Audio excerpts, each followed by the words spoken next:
All right, there we go. That should work. That should work out for us. Okay, so very simply, so if we were to go to here, settings, there we go. So now we can take a look at both of the boards here. See if we can get a side-by-side setting up here. See if I can get these side-by-side so we can kind of do a comparison. All right, this is it. There we go. All right, so for those that you don't know, this is the Baha Blash Splish Splash Summer Bash Bingo Extravaganza. We'll be starting in 22 minutes, and we have got some amazing players. I actually don't know all the players. I know like one or two of them, but it's not like the rosters have been kept a secret from me, but I don't know. I don't know. So let's go through these cards and see what the players are going to have to do. So this card on the left-hand side, let me double check to make sure that I got this right. Settings, this, and we want Lazy Hydra on the left-hand side. Okay, so these need to be swapped around. So that's Lazy Hydra. That is 2 Hydra, 2 Lazy. It's the Outhouse participants. Okay. Wonderful. All right, double checking here one more time. Lazy Hydra on the left-hand side. All right. So play 2 games with differing talents. That's fairly straightforward. During your bingo session, pick 2 different talents each on each tier. So they're going to try and play Hanzo twice. See, this is the thing, too, is you can ban Hanzo, and then for a game, this square can't be achieved. So there's some ban strategy. Cycle your ranged assassin player for 2 games. If you have this role, no repeat players. Time to raise my APM. Reduce more than 3,000 damage at once from Diva. Lava Ball, kill an enemy hero with Living Meteor. We have Way of 500 Fists. Use 5 Radiant Dashes to kill a hero as Karazim. Lambda Slaughter plus Hook, so Butcher Stitches, playing Hooky. We have kill an enemy hero who is CC'd by someone else while using Wrath of Angiers. We're suplexing a train. So that's gonna be a challenging one right there for the Lazy Hydra crew. Game ends before level 16. Pretty straightforward. Obviously, if you want to follow along, and you can see I'm just hovering over with my cursor, that's the easy way to find out what the detailed information for some of these are. Lightning never strikes twice. Javelins, however, do. Kill an enemy with the Fork Lightning Fury shot. So when you throw a Lightning Fury, the Q from Cassia, there's the split. You're trying to kill someone with that split.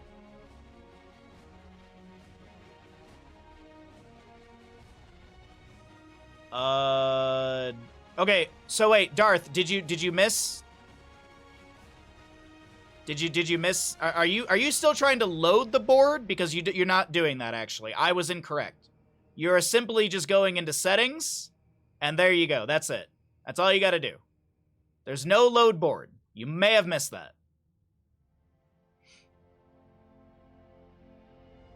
Anyways, where were we? 360 no scope. Spin before you cast every storm bow as Hanzo. So synergies with some of the bingo squares. Never use the same gate twice in a row. That's straightforward right there. Jaws of Life. Save an allied hero from enemy pursuers with crushing jaws. Orphea right there. Try this wombo. Gorgeous Gus. Mighty Gus into Gorge. So another Stitches sort of thing. So maybe we see Falstad, Stitches, Butcher. You know, that's a combo. I need healing. Genji dies first. Easy peasy. Try this wombo. Holiest Cow. Mosh Pit plus Light of Stormwind from Anduin. Light of Stormwind, by the way, that's the level 20. Not Holy Word Salvation. Scared to Death. Kill an enemy hero trapped in your zombie wall before the wall expires. Play with 2 melee assassins on your team. Boom. Straightforward. Win with Mal'Ganis. Very straightforward. Try this wombo. Baha's other hate-love relationship. Leap plus Planet Cracker.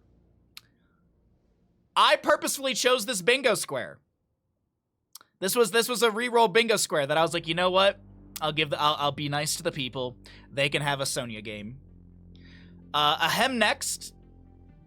Kill enemy hero you cannot see with Gilnean Cocktail. Chat challenge. Ask a group / chat room different than your party for a hero and build to play. Look at that, chat. We should probably figure that out pretty soon, shouldn't we? Don't die before you hit level 12. Straightforward. The Mad Hatter is the never hit the same hero twice as Abathur. Try this combo, the Librarian, Wailing Arrow plus Twilight Dream, and the Nexus Forces get a kill. That is simply the Nexus Forces get a kill. On the side of 2 Hydra, 2 Lazy, I believe that's their team name, right? 2 Lazy, 2 Hydra, sorry, backwards. 2 Lazy, 2 Hydra on the right-hand side will have 1 shot, 1 kill. Kill someone with a single shot of triple tap. Obviously, triple tap fires 3 projectiles. You want to just kill with the first. So how did the ribs turn out? Really, really good. They turned out really good. I'm not the biggest fan of spare ribs, but overall they turned out really good, Kel. I actually put a response in Discord as well. I used the Texas whiskey glaze on the top for my last little bit to give it that caramelized sort of what's the word for it? I guess it's just like that caramelized finish on the top. And then I was using the peach one just to like dip pieces into. And that was pretty good. It's just the peach I wasn't crazy about the peach, but it was still tasty. Still very tasty. Play 2 games with different talents on your rel. So very similar to the play 2 games with different talents for Hanzo. Pick a dragon hero in draft slot 2. So just specific draft things. Win with Sonya. So you can see that there's a bit of a overlap with this bingo square here, Sonya and Dragoon, and there's this square on the opposing side. Try this combo. Prison Strike is going to be Void Prison plus Dragon Strike, Zeratul and Hanzo, so more overlap of heroes, which was intended to try and force people to fight over this. Only one pylon can be powered. Only one pylon can power any of your structures at once with Probius. You would not last long on the Crusade. Finish Subdue with Johanna. Very straightforward. I will bleed you dry. Kill someone with Drain Life with Gul'dan. The one who collects. Use 50 Essence twice in a fight. There are builds for Dahaka that will allow this very easily, but this is not going to be the easiest in the world. Try this Wombo Washing Machine, Ardent Crater, and Wandering Keg. So once again, overlap with Sonya and some Wombos to both sides. Your world is upside down. Use Gravity Lapse on an enemy hero twice in one team fight. Musical lanes. Every minute, your bingo party must swap lanes to a different one. All shall be consumed by terror. Use 5 Fire Stomps in one team fight as Diablo. As a Bruiser, go E-build. Reverse Frogger. Kill a machine as Murky. Oh. So it looks like maybe Bahamut set us up for a Murky game, Hit 2 enemy heroes with 1 Devouring Maw as Zagara. Try this Wombo, Power Hungry, Circle of Life plus Power Hungry, Alexstrasza Li Ming. Try this Wombo of Song of Ice and Fire, Ice Wall plus Molten Breath, Mei and Deathwing. So you got there's some synergies with some of these bingo slots as well. It's like, okay, well, draft a dragon, can try that Wombo as well, pick up the Mei. Your bingo party finishes 5 unique quests. Pretty straightforward, 5 unique quests. There's 5 maps, so you can just do 1 per map, basically. Or pick up 5 heroes with 5 unique quests in the first game and get it done. Vanquish the Weak. Survive a team fight where you use Carrion Swarm as Mal'Ganis. Your team takes the 3rd boss. Use an ability that could be an electric type. So, Lightning Fury Cassia. Valhalla Rises. Have 7 Vikings present in one team fight. Feel the Gravity. Use Expulsion Zone on an escape route to kill an enemy hero. And Stark's Junkrat is Chaotic Evil, which this one I actually saw and I loved this one. It made me giggle. Ruin an ally's heroic. Sad face. So that is the bingo squares. If you would like to follow along, I will be getting updates from the players. Now, you might be being like, but Bahamut, what does it mean when it comes to the, like, how are people going to win points and stuff? Well, I'm glad you asked, Chad. I'm very glad you asked. We had that's not the right tab. Visit site, yes, go. There was a previous bingo night run by Chess, actually about 2 years ago at this point. And the scoring is going to be pretty straightforward if I can find the breakdown. So 1 point for each bingo square completed on your bingo board. You get 2 points for every map win. So there is map win. It is important to have map wins. You get 5 points for each successful bingo. 5 squares in a row, horizontal, vertically, or diagonally. And 25 points with a successful blackout, which is very, very difficult to do. Which board belongs to which team? It is actually in the settings, actually. You can actually... Chess Looter did this very awesomely. Hold on, let me put the rules over here.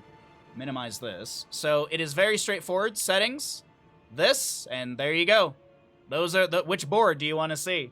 They are named by the teams, or they are labeled by the team names. Wait, how are people going to win points? So you can get 1 point for every bingo square you complete. So let's say in map number 1, let's say reverse Frogger's done in map number 1. That'd be 1 point to the side of 2 lazy, 2 Hydra. And if they were to do this in map number 1, they would get 5 points. And if they did this and they won map number 1, they would get an additional 2 points. So you get 1 point per square. You get 2 points for a map win, 5 points for a successful bingo, vertical, horizontal, diagonal. So this would actually, that'd be 10 points right there. And then you get 25 points for successful blackout. Oh, what team is what name? We don't know. I have the Lazy Hydra on the left-hand side and 2 Lazy 2 Hydra. If it was Boogans and Bingo, folks representing the various TLV, who goes where? I don't think we actually fully discussed that. I just had the Lazy Hydra on the left and 2 Lazy 2 Hydra on the right. We'll figure it out. Okay, I had thought that the teams were already set, and when I got the names, I thought that was the 2 different teams giving their names. That's why I didn't realize, I didn't understand the question. Unless I misread and misunderstood. Which is very plausible. Highly plausible.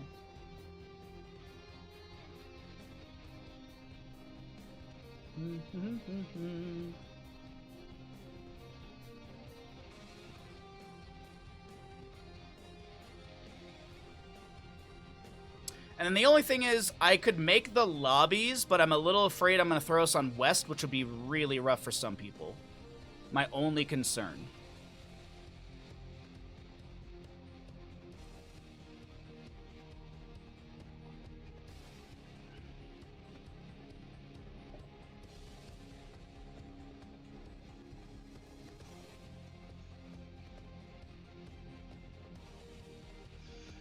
Yes, exactly, Darth, exactly. Thank you for the clarification, yes. Yeah. Now that's on me. I had just thought that the teams were like already set and people knew who was on what side. That's my misunderstanding. I should have clarified things now that I'm looking at the messages. Chess and I had a lot of back and forth in the messages here, so things may have gotten buried. Speaking of, I need to roll up here. There we go. This really quickly. How's everyone's Sunday? Well, we're going to get going here in a few moments. We're going to get our players in.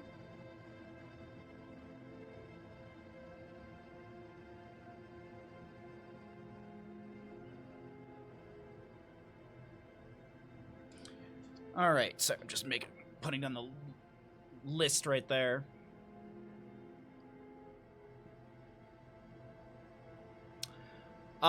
Yeah, we also do have to do the chat challenge. We do have to do the chat challenge as well. Looks like Kalavoth is just gonna straight up ask, oh, I have a lobby invite?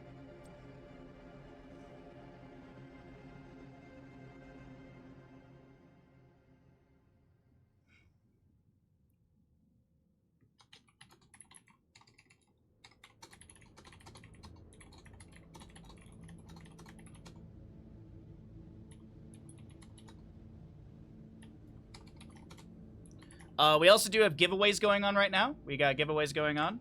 If you'd like to win a pair of Corsair headphones, there is the breakdown.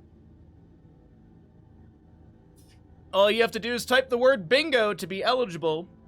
We'll be rolling the headphone winner at the end of the second map, I do believe, and then at the end of the third, or the fifth and final map, we will be rolling out the winner for the mouse. But you have to re-enter. You will have to re-enter for the second giveaway. So this is the giveaway for the headset.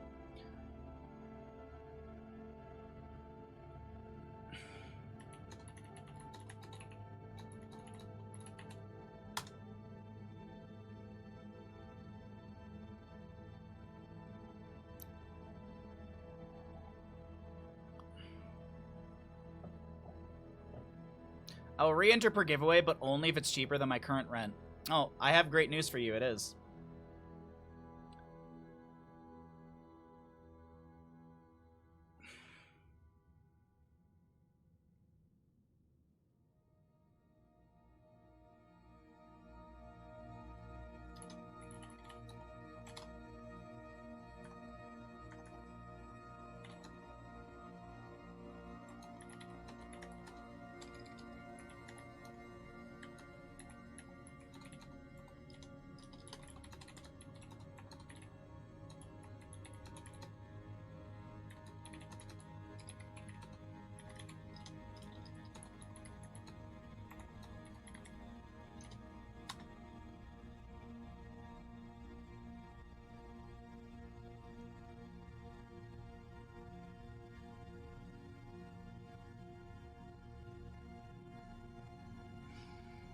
Alright.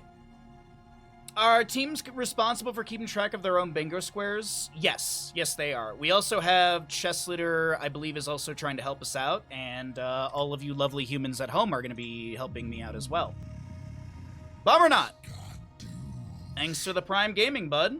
I appreciate that greatly. Thank you. Welcome back to the Bahamuts. Don't you love it when a fish just flops up on your boat? Don't you just love it when a fish just flops up here? You're like, that's delicious. Thank you. Yummy. Thank you. Thanks for the Prime.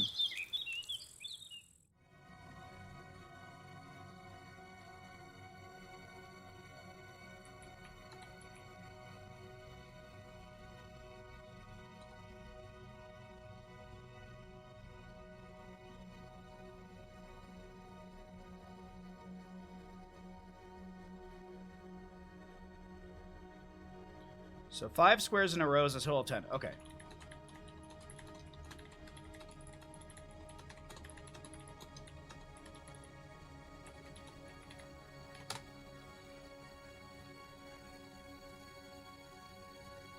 Oh boy, fishing. I've had enough of that for a year. That's what's called your ER bill. Ooh, fishing. Did you like have like a muscle issue or something like that? Some of those squares would be very difficult for anyone but the player, like spin around every time before Q. Well, that's why we've brought in a lot of players that are very honest and trustworthy. They're not gonna lie. They're not gonna be like, oh yes, I totally did it. No, these players actively do like to play bingo, so they also have done these challenges in the past. So this isn't foreign territory for these players. These are bingo enjoyers. So yeah. That's also the big thing to note too, is like, it's not like we've just grabbed a bunch of random, like we've grabbed 10 players and we're just like, go do bingo. It's like these people are experienced. They've done bingo before. They understand how to angle for different bingo squares and stuff like that. So I did get I wanted to double check this, and I did get my thought was right, but I wanted to make sure I was. So 1 bingo is actually worth 10 points if you think about it, because you get 5, so you get 1 point per square, and you get 5 for a bingo. So that's 1, 2, 3, 4, 5 plus an additional 5. So a bingo is worth 10. So that's 20 points right there. Actually, no. So that'd be 5, 10, and then you would have, 11, 12, 13, 14, 15, 16, 17, 18, 19. That's right, yeah. So you'd have 19 points there.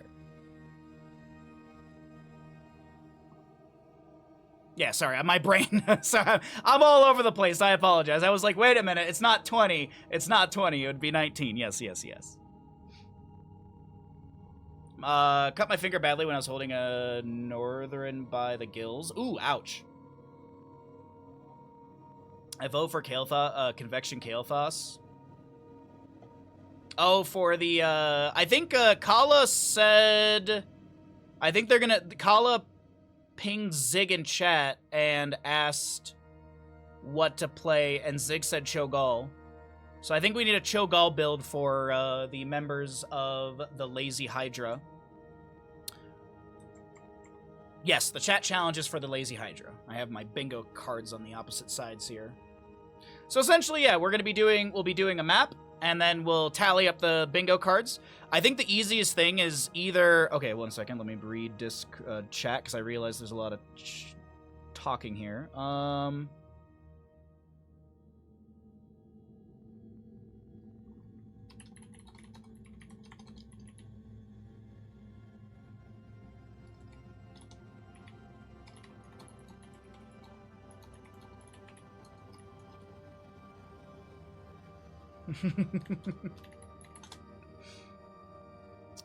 Alrighty, I think that covers everything. I think we've covered bingo scoring.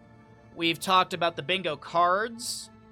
It is a 5-map series. This is not a best of. This is a 5-map series. And everything else looks good. We're 13 subs away from our goal. If you'd like to support the stream, it's most appreciated. This is the first tournament I think I've ever organized for Heroes of the Storm, so very exciting stuff. Kaimo gets +1 bonus point every game. He doesn't die, right? I think that's something you made up. If we're voting, I would vote for No Quest Thrall. Well, as I said, it's Cho'Gall. It's Cho'Gall. We would have to have a Cho'Gall build. It is your tournament, so you can make that rule. It is my tournament, but I'm also a fair organizer. I tried my best to make the cards fair and challenging for both sides, so it's not too easy for one team. I definitely think there are some easier squares, but, I mean, the players here are very... Very okay.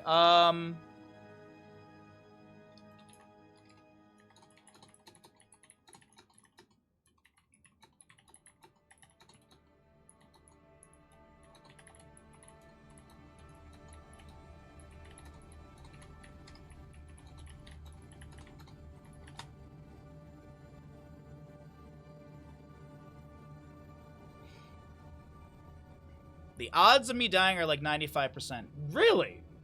It's a very high percent.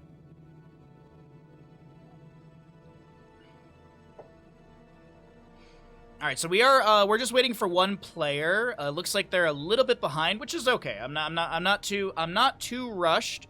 But if the players do want to get going, then we can do that, because I'm on the players' time. This is, you know, this is something that they've also volunteered for, so I am kind of polling some people on a Sunday afternoon.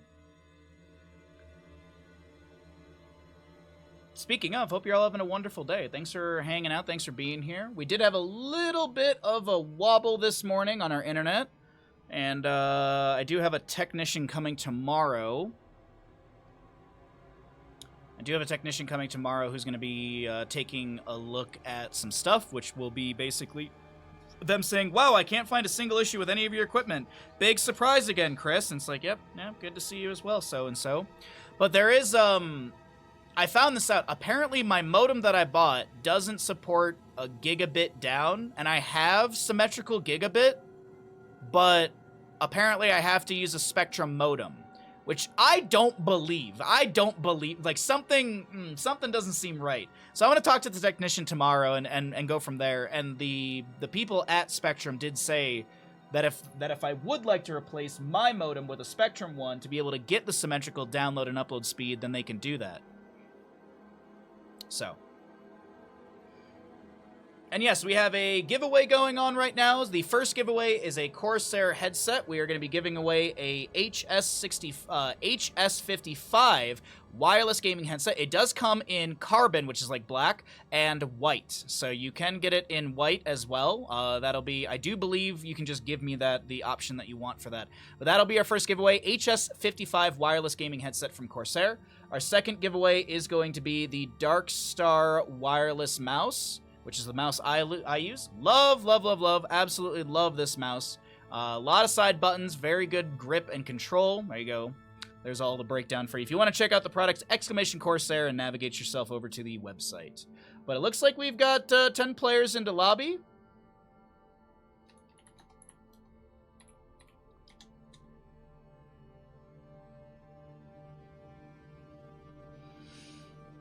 Ten players are in lobby. We have 18 eligible users for the giveaway. It's a particular guy. All right. Looks like we are going to have a substitute for map number 1 for these two teams. And we have pulled a Heroes of the Dorm player out of retirement.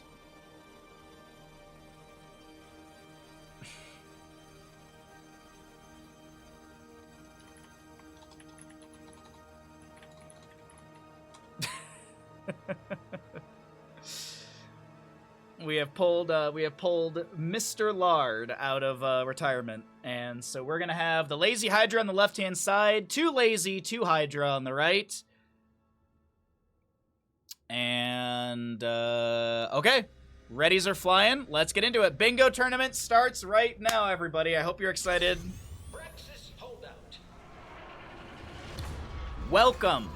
Welcome, ladies and gentlemen, into the Baha Blash, Splish Splash, Summer Bash, Bingo Extravaganza. On the left-hand side, we have the Lazy Hydra. On the right is going to be 2 Lazy, 2 Hydra. Fun fact, the Lazy Hydra's not even playing in this tournament. Both of the teams have opted to name themselves this because it's funny and it's fun. Now, you might be like, what is this tournament all about? What's going on? So this is a bingo tournament. This is a unique way to play Heroes of the Storm. You are obviously drafting to win, but you're also drafting to win bingo. So it's not enough to just win a game. You also need to win on your bingo cards. You can use exclamation BBSSSB to get yourself a little breakdown on how to follow along with the bingo cards. For clarification from many of you who may have, or some of you who have missed it, you get 1 point for finishing a bingo square in your card. You get 2 points for a map win. You get 5 additional points for a bingo. So if you get vertical, that's 10 points. And then if you get a horizontal off of that, that's 19 points in total. And then if you get a map win, that's 21 points. Additionally, and lastly, if you black out, you get 25 points. So we'll see if players can black out. If we get both teams blacking out, I have a sudden death situation planned. And as I mentioned as well, this is a best, not a best of, this is a 5-map series. So we are guaranteed 5 awesome, fun maps. Nancy, good to see you. Hello, Ash Mantle as well. If I missed you in chat, good to see all of you. These are some interesting name choices. What's up, the Lazy Hydra? Wow, welcome to the stream. We got a Sonya Dahaka ban, Hanzo ban as well, and as I was mentioning before when I was talking about the bingo cards, there's definitely some blocking you can do. So there's a couple Sonya and Dahaka bingo squares. Those would be good for Braxis. There's a Murky square. There's literally a Murky square that says destroy a robot, which there are camps that are robots.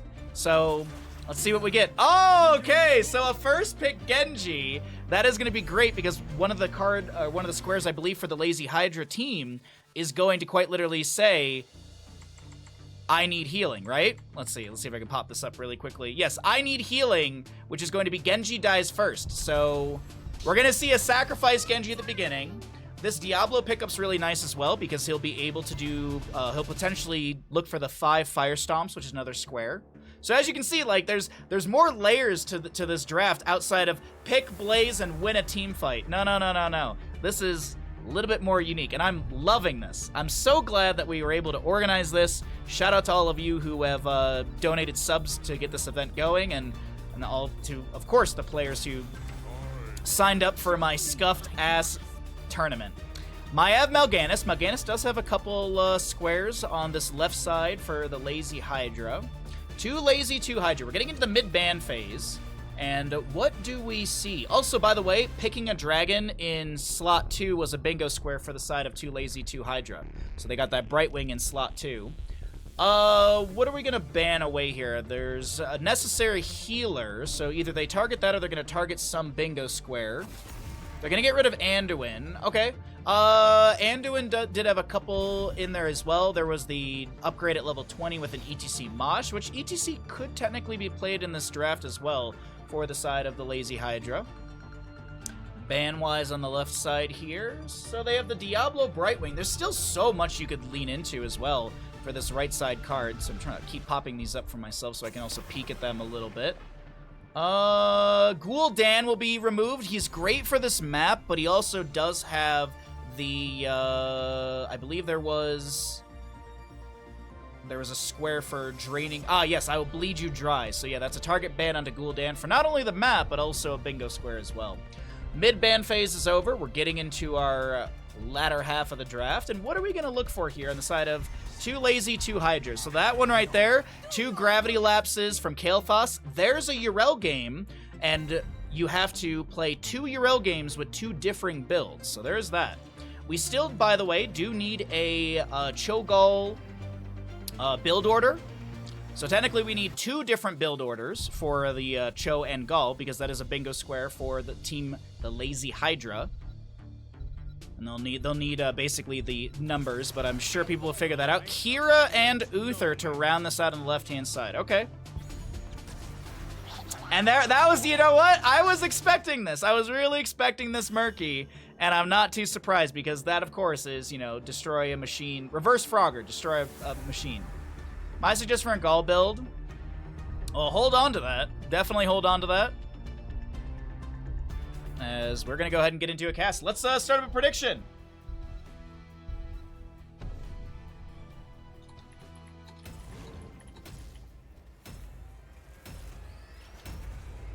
Look at these fun, unique drafts we got going on here. All right, Lazy Hydra. So this is just for the map. This is not for the tournament series, obviously. This is just for Braxis Holdout. Which team wins it?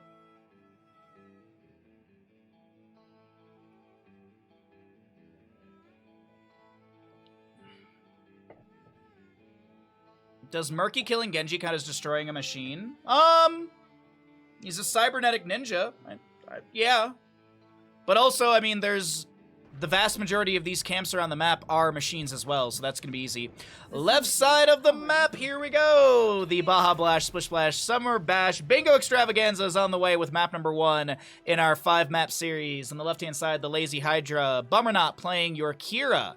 Izik on Genji. We'll have a Thundercats Uther, non-champion Maiev, and Kalavoth playing Mal'Ganis. Systems online. Right side of the map is going to be the crew of 2 Lazy, 2 Hydra. Chess Looter on Yrel. Chimotripsyn will be playing Brightwing. We have the sub of Mr. Lard, or Lard, our lovely viewer, is going to be playing Murky. Ekeb on the Kael'thas, and Stark to play the Diablo.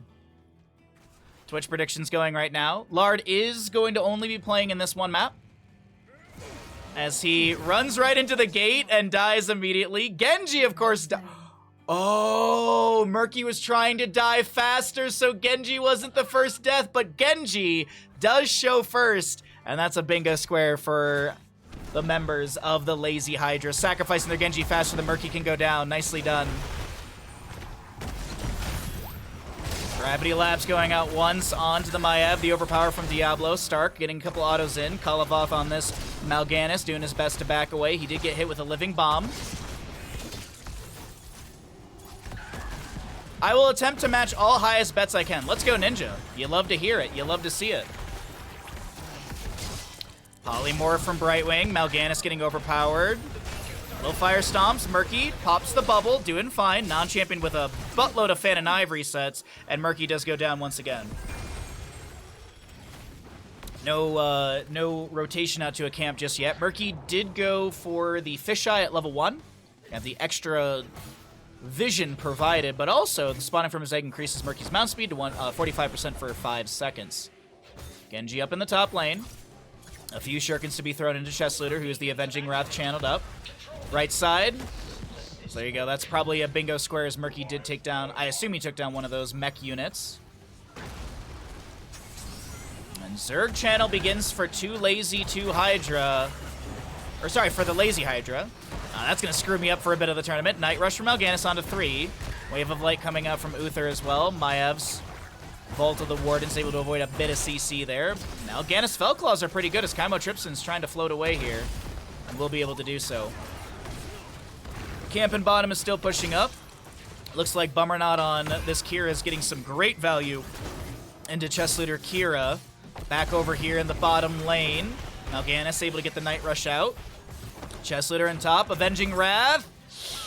No! The damage over time from Kira is a little too good, and a kill will be picked up by the side of the lazy Hydra. Bottom lane siege is looking pretty good here. Izik will jump onto the point, try and get re-control of the bottom lane, and it doesn't look like Ekeeb will be able to CC. No gravity lapse landing there. Living Bomb applied. Genji should be taken out here, but he's able to sacrifice his health bar for the Zerg wave for his friends. Fell Claws coming out from Mal'Ganis into the Night Rush, followed up by an Umbral Bind. And that's wonderful damage on the Stark, who will get the phase shift from Kaimo. Activated Soothing Mist. Mal'Ganis goes in, polymorphed by the Brightwing. And a single Ultralisk in bottom lane. Meanwhile on top, Kael'thas with Chest Looter on that Yrel are going to try and clear things out here. And Kira just poking in here and there. Back over in bottom lane. Mal'Ganis threatening onto the enemies. We do have that slime time for the Murky level 4. We'll check on those stats a little bit later on. Stark, will not be taken down. I thought there would be a bit more final damage applied, but none to be had. Excuse me, none to be had. And that right there is top lane fort front gate going down. Bottom lane gate is saved, and the Zerg wave will finish out. What's up, Keyless? Sorry you're late. You're just in time. Twitch Gamble's about to close, and we're just in map number 1 of the 5-map series. A lot of fun action for everyone today. And also, of course, the Corsair giveaways.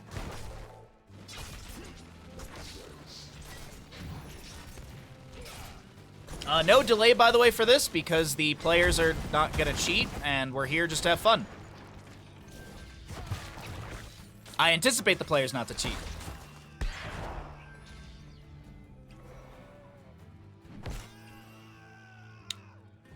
Alright, so we will have some Fan of Knives, a stun from Uther, revolving sweep onto Diablo.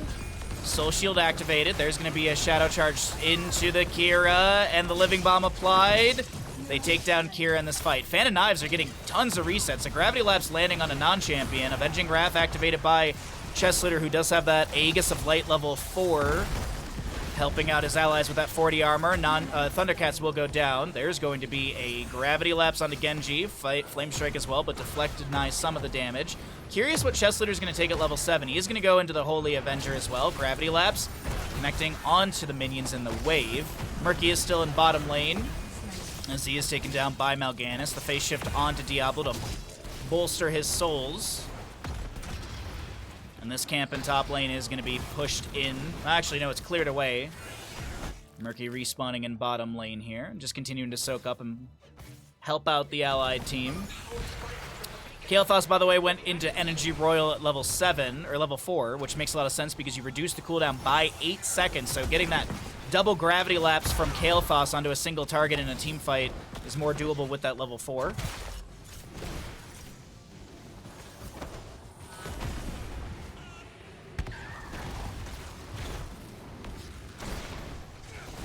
Alright. Murky's still in bottom lane, doing Murky things. No major structures have fallen yet. Genji jumps down over here, but the bubble's activated, and there is going to be the slippery when wet, so you have the faster mobility or movement while you're in said bubble. No 10 talents here on either side, but we're getting close for those heroics to pop up at the top of your screen, so let's cycle through the other numbers.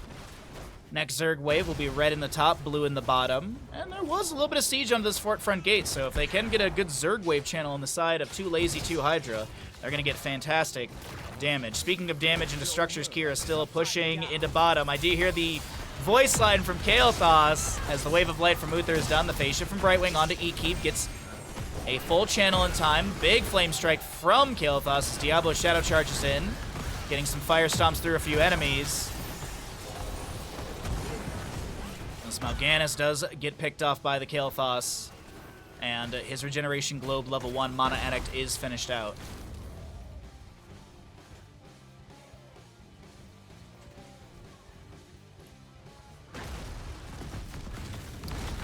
Typically, teams will track their bingo cards, so I can ask for, like, screenshots from the players. That is what I'm game planning on. If not, then we'll go from there. It's our first bingo tournament, so we're learning from the mistakes as we continue onward.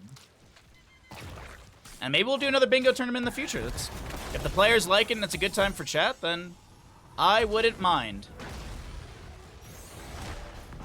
Another Fire Stomp.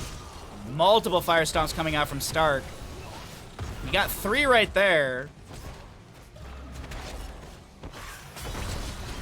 There'd be a 4th technically in this team fight as he Shadow Charges in. There's an extract from Genji, the Phoenix coming out from the Kael'thas. That would have been a 5th Fire Stomp from Diablo, I do believe. Murky gets picked up by Kira in the bottom lane. There's going to be a Containment Disc onto Yrel on the left-hand side. She did go Holy Ground, which is still active for that 50 armor onto her. Dark Conversion! Interrupted by an Overpower put on 10 seconds, and now Mal'Ganis is not going to be able to make it out alive. He does go down to Kael'thas. Yo, what's up, Lax? Murky once again picked off in bottom, but, I mean, you're trading Murky for Mal'Ganis. I think you're okay with that.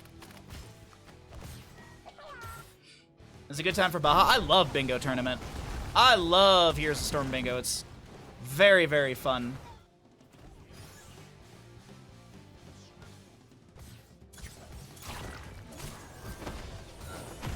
Murky 1 stack away from finishing that level 4. Zergwave does begin channeling for the side of 2 Lazy, 2 Hydra. Genji Swift Strikes towards the top lane. Stark should have a Shadow Charge to close the distance, I think. Unless he might have used it recently. We'll hold this top lane. Actually, yeah, they will get it back to full. Bottom lane currently being contested by Yrel. There was a phase shift up into the top lane. Murky's done with his level 4 slime time, so you not only do you have the bonus damage, but you also have increased the slime slow amount to 30%. Soul Shield triggering from Diablo right there, and 58% is where things will stall out for 2 Lazy, 2 Hydra.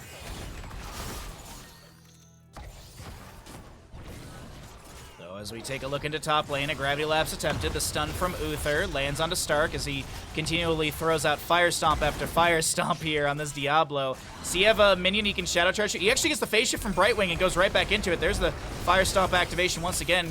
Kael'thas looking for a Gravity Lapse, can't land it onto Thundercats as Zizek jumps into the back line. That's a lot of damage onto the Genji. The Living Bomb applied, activates his Deflect. They're going to probably trade out here. The Blink Heal from Brightwing does come through, and now Genji in a precariously weird spot. He's going to have to Hearth out. The Gravity Lapse missing.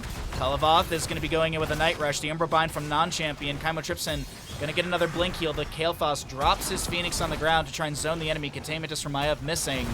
And now a Shadow Charge into the wall. A couple tower shots. A Gravity Lapse once again shy of the enemy. And that is going to be top lane held for the time being by the Lazy Hydra. 2 Lazy, 2 Hydra, as I mentioned, with 58% still channeled.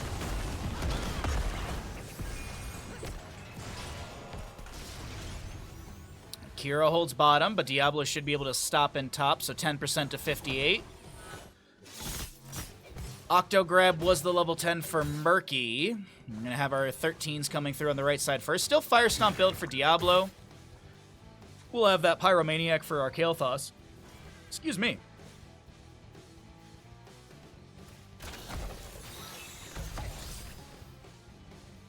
They made chopping sounds for Uther skin. Makes sense with the Lumberjack skin. Lightning Breath activated in top lane. Zones a few of the enemies away. And still, beacons traded between both sides. No channel available on either team. Lard harassing a little bit onto Bummer. Take a peek back into top. Kael'thas throws out the Phoenix. Izzet gets the channel. Here comes a Shadow Charge in from Diablo. The Holy Ground activated. Divine Shield onto Mal'Ganis will expire. I thought Mal'Ganis had a bingo square for Carry and Swarm. I'll have to double check after this game. I didn't realize that he had Dark Conversion. Maybe it was a misclick? I wonder if the Kalavoth took the wrong level 10. We'll have to double check. We'll have to double check the bingo squares after this map number 1. Izzet is going to have Shingun value right there, bursting down the Murky. Did throw a Pufferfish, but that's avoided just to not give free damage over to the Murky. Here we go.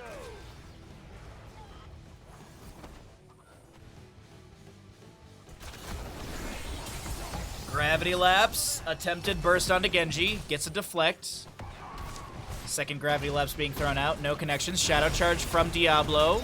Octo Grab from Murky. Final Strike from the Kira. Dark Conversion activated, but that is not going to get the values open for. And it does put it on a 10-second cooldown, actually. Yrel, Sacred Ground activated. That's 50 armor with an active cooldown. As you can see, it's already on 20 seconds. Umbral Bind does not... I thought there was an Umbral Bind right there applied. Chess is just going to hold top lane. Stun from Uther, mid-avenging Wrath. Brightwing will get the phase shift up. Meanwhile, down over here, Kira is putting some pressure onto Stark. Bummer not. Stark goes back in with like a third of his HP. They get the channel onto this. I think he's banking on Lard to really be the hard carry in the fight, and I can't blame him. Final strike from Kira. Attempted to snipe Stark's health bar. Doesn't work out. Murky's still holding the point against Genji, but the Shin Gun value, level 13, with the Shuriken Mastery finished out, is going to be quite a bit of damage. All right, Zerg waves will be a little different this time. Still a bit for the Lazy Hydra blue. Oh, wow, hold on. Wait a minute. Extract from Genji. There's an Octograb from Murky. Goodbye, the Mastery from Diablo. As Murky finds the kill. Over in top lane, this Zerg wave is pretty massive, but there's no siege value, amplified siege value. It seems like everyone on the side of 2 Lazy 2 Hydra are in the bottom lane. Maybe try and find some... Maybe they can get double fort here? Nah. It looks like they're going to clear out the Zerg wave. No big deal. Survive one fight when you were use carry and swarm. Yeah, that's what I thought. Phoenix from kill. So maybe it was a misclick?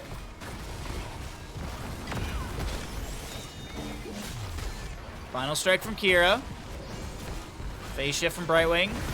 There's going to be a carry and... not a carry and swarm. Sorry. Dark conversion. Nice gravity lapse into the Octograb Shadow Charge Revolving Sweep Lightning Breath Polymorph, and Mal'Ganis does go down. Lightning Breath ends. The bottom lane fort falls. The Zerg wave in top 13%. I think that's some Guardians pushing into top lane. Yeah, 2 Guardians and actually some Hydras there as well. Umbral Bind pulls Stark back in. Fire Stomp's coming out from him once again.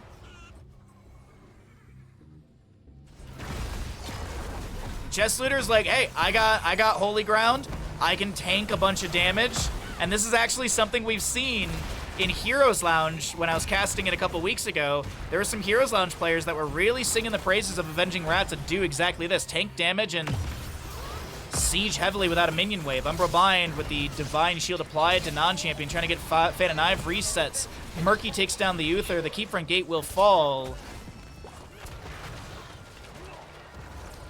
And it's looking good for map number 1 for 2 Lazy 2 Hydra.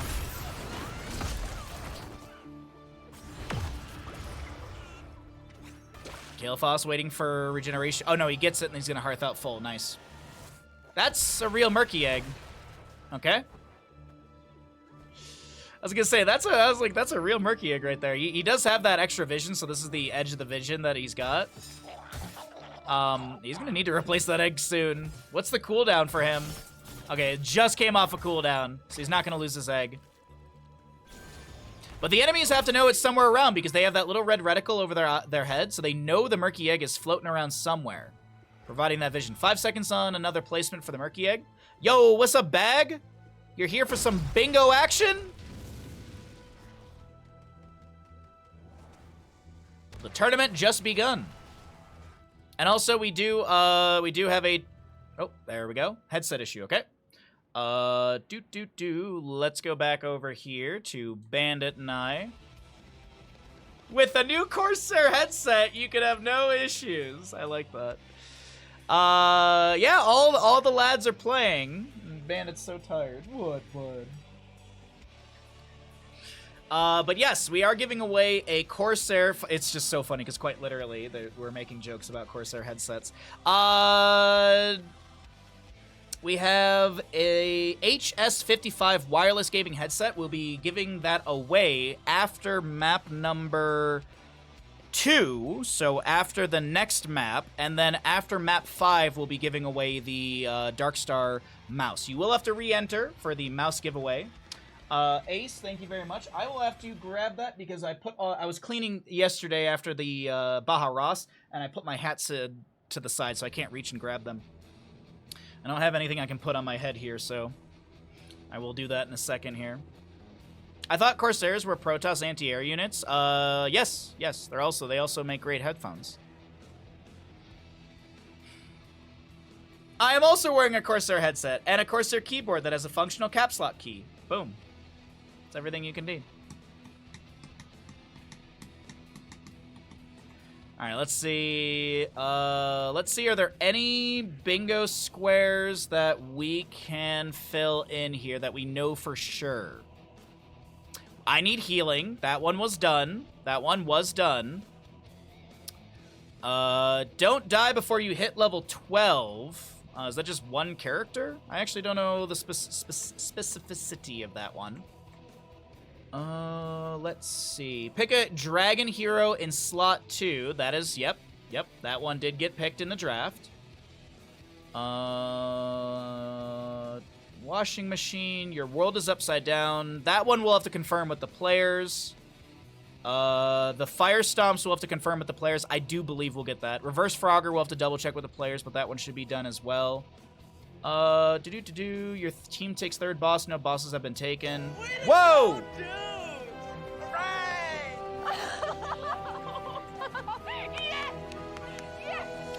Whoa, Bag, thank you for the 5 tier 1 gifted subs. If you got a gifted sub, welcome to the Bahamuts. If you didn't, get dodged. Get dodged. Thank you so very much for that. I appreciate the support in the channel. Is that on the bingo card? The getting 5 gifted subs? It was actually 10. No, I'm just kidding. I'm kidding. No, there was no sub donation for bingo squares, but thank you so very much for that. I appreciate it greatly. The one thing that we will have to do at the end of this game, I'm gonna need the build for Cho and Gall from chat. And I'll be sure to message Kala Voth, who was, I think, organizing that. Alright, so we currently have a headset pause. Get 5 gifted subs. It needs to be a free space next tournament. Small pause for a headset. I probably could have grabbed that hat by now, honestly.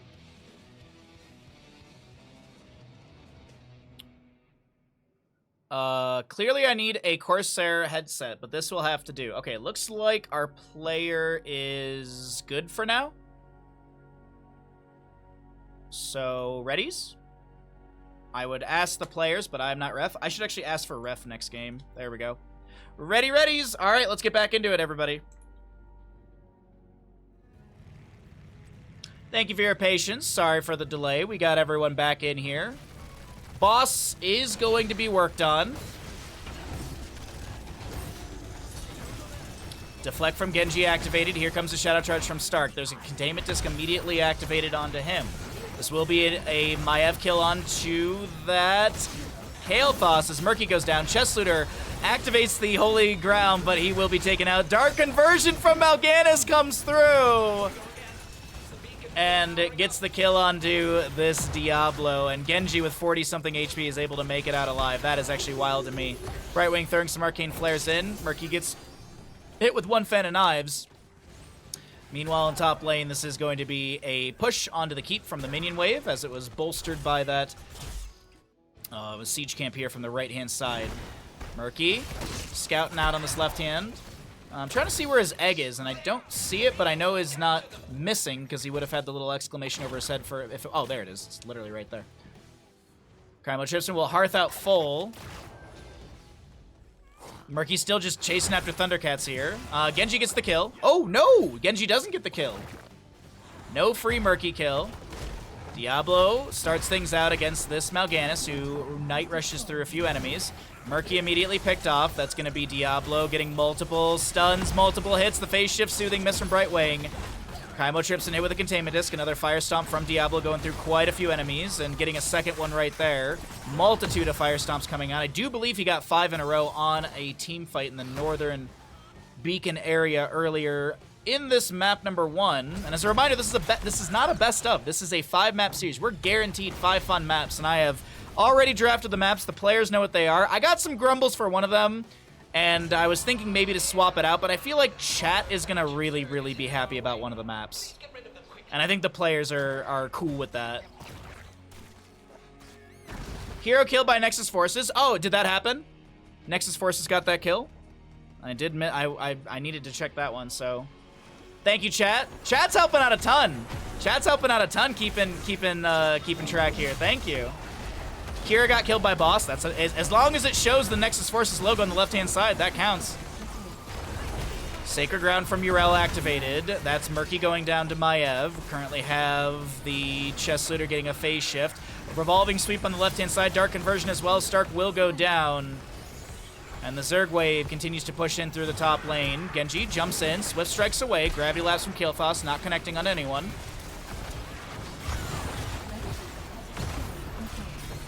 Now Gannis with a Night Rush onto a few enemies. Revolving Sweep from Kira.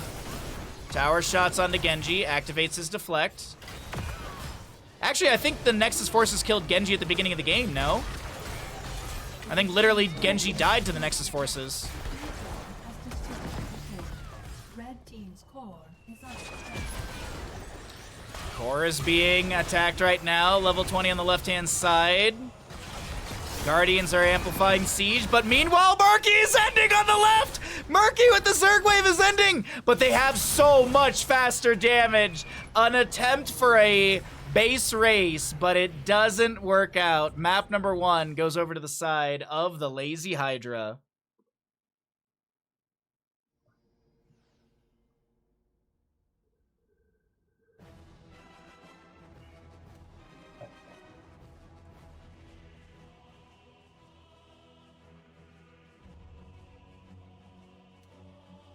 One boss fight ended the game, yeah. That was a fun map number 1, though. That was really fun. Let's pay out the people. The Lazy Hydra did win the Braxis map, so there you go. It was close! It was really close. Lard almost did it. Lard almost pulled out the big play for the team.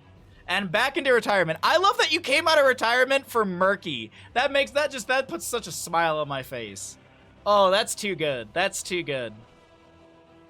So now here's the question that we need to start answering. Here's the question we need to start answering. So we know there's 2 points to the side of the Lazy Hydra for winning. We gotta figure out what's going on with bingo squares. Need to figure out what's going on with our bingo squares. So we have, let's go ahead and pull those back up for all of you. Let's see, Cycle Range Assassin, none of that, none of that, none of that. That didn't happen, neither that. Never use the same gate twice. I am getting a screenshot. I love getting screenshots. Okay, so boom, boom, boom, boom, and boom. I love getting a screenshot. That helps me out so much. Don't die before you hit level 12. Oh, I tabbed out already. Whoopsies. There we go. Let's see. Nexus Forces get a kill. Yes, they did. Let's see what else we have. Don't die. The chat. Oh, there we go. Boom and boom.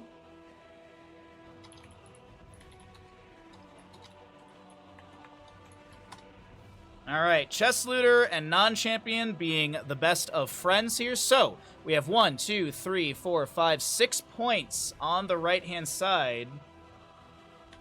And we have 1, 2, 3, 4, plus another 2 for the win. It is a 6-6 score after map number 1. Oh, this is so cool. This is great. I am loving this. All right, let's get into our lobby. We have that.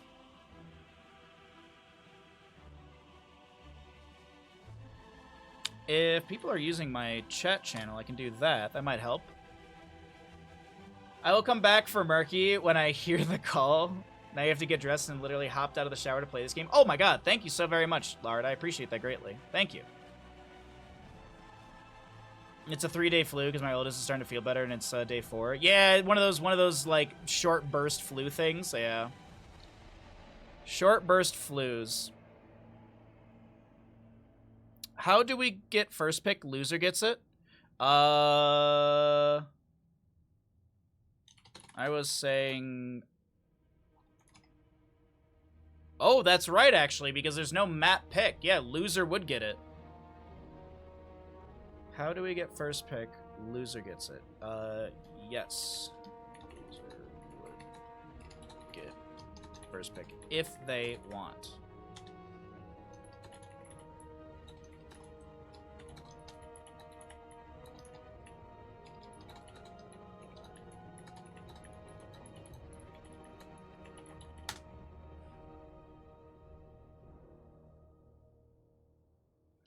Alrighty, boop that.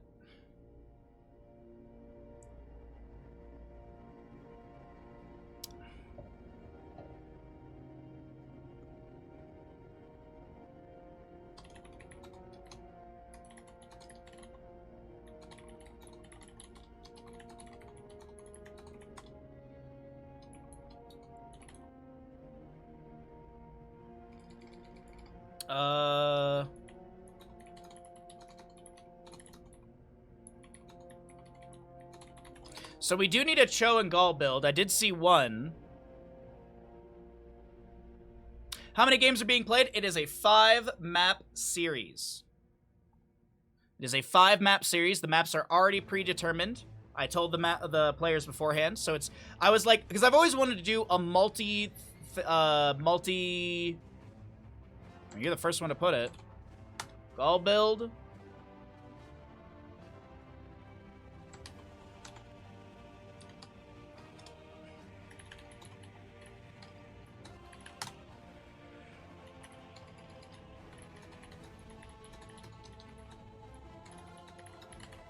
All right, Ace, that is the build that they're gonna do. Thank you very much.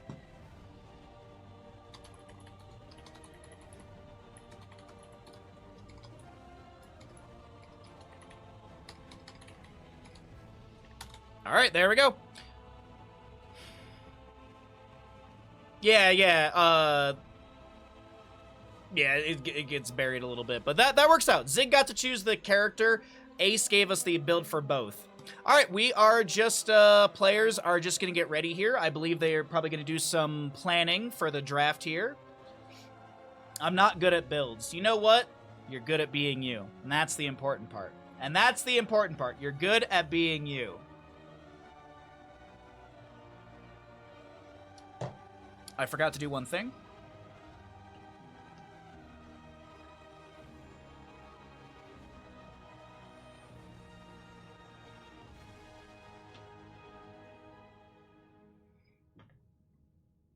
Which team were you on? You were on, wait, which team was I on? You were on Too Lazy, Too Hydra. You were on the Too Lazy, Too Hydra crew. There we go. There was the redemption for the Hat Helmet.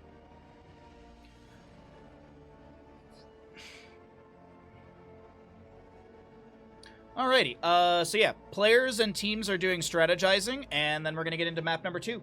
Ads are about to finish out. Man, this is fun. This is fun. All my points will go to them. Oh, I did give people a lot of channel points back today. I did, like,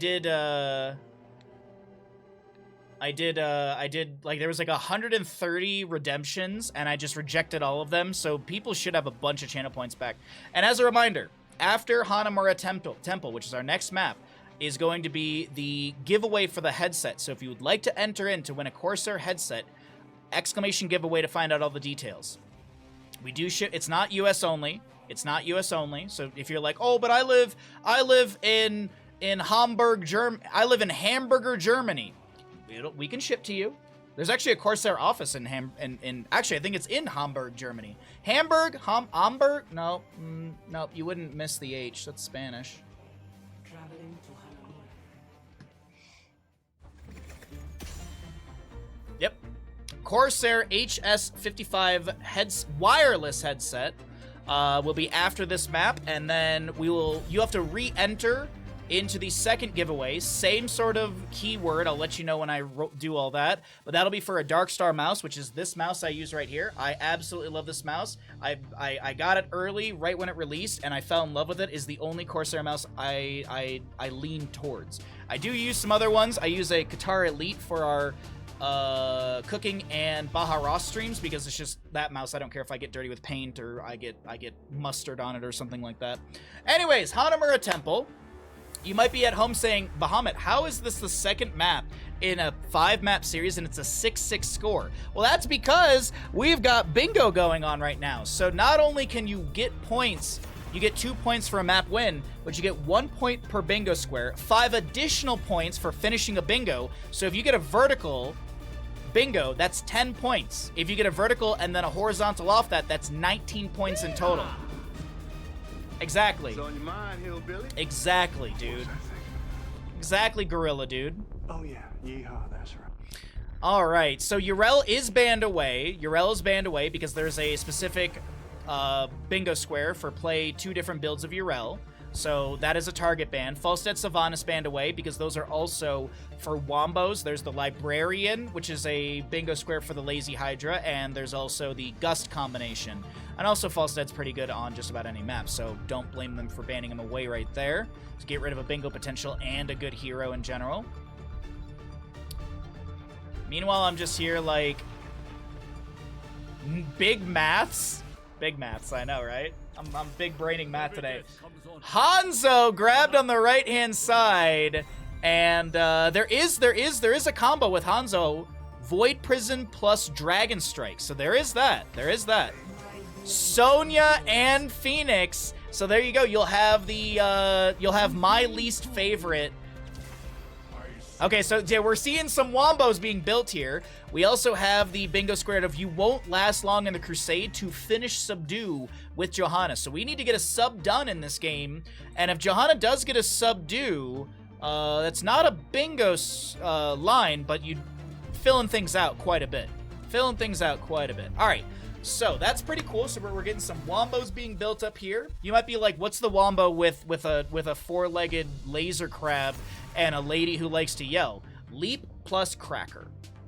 Which means, I believe this game, let me double check these. I think it's Ardent Crater, right? Leap plus Planet Cracker. So it's actually just the level 10s.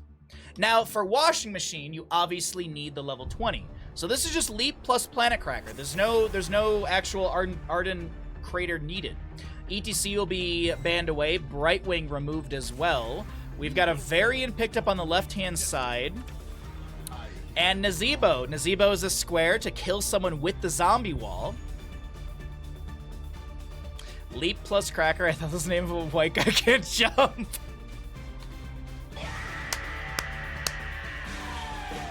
Oh my god, that's an old movie.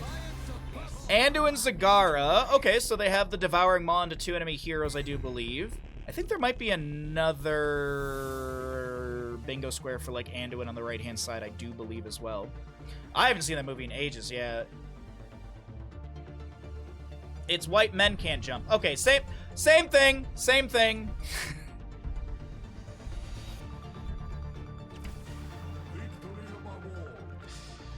Anyways, Stukov on the left-hand side will be picked up as well. All right, map number 2.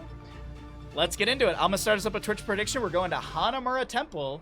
As I said, we got a bunch of fun maps. The players may not love map 4, but you know what? Chat, you're gonna love it, and that's the big part. We're all here to have fun. And unfortunately, the members of these teams will have to sacrifice a little bit of fun for our enjoyment. Anyways, that doesn't matter. Which team wins? I don't even have a Twitch prediction for Hanamura Temple. I have never made a Hanamura Temple Twitch prediction, apparently. Hanamura Temple. Which team wins? 5-minute gamble. Map 4 better be Haunted Mines. It's gonna be Braxton sold out again. Right side of the map, 2 Lazy, 2 Hydra. Score of 6 in map number 2 of this bingo series today for the best for the Baha Blast Splish Splash Summer Bash Bingo Extravaganza. We got an E-Keep Zeratul, Stark on your Johanna, Kaimo Tripson will be playing the Anduin, Chess Looter on Hanzo, and Miller will be your Zagara with the proper skin. Left side of the map, we're taking a look at the Lazy Hydra crew with Izik playing Sonya, a non-champion Phoenix, Thundercats will be your Stukov, Bummernaut Nazebo, and Kalavoth is playing the Varian. Good luck, have funs have been thrown out by the players. We've got a Hanzo target practice level 1, Zeratul with the Greater Cleave, Shield Glare on the Johanna, Even-Handed Blessing, and of course, that'll be Corpse Feeder upgrade for the Infested drop for Zagara. Left side will be mobile offense. We'll see the Lion's Maw for Varian, Slam Furious Blow on the Sonya. We'll also have a Low Blow Stukov and a Things of the Deep for Nazebo. Things of the Deep not only giving more spell power, but also gives you that 20% range in your basic abilities, allowing that opportunity for a zombie wall kill, because as I said, that is a bingo square. Some creep being cleared away. Zeratul Sonya in the top lane. A little bit of bad framing on me, that's alright.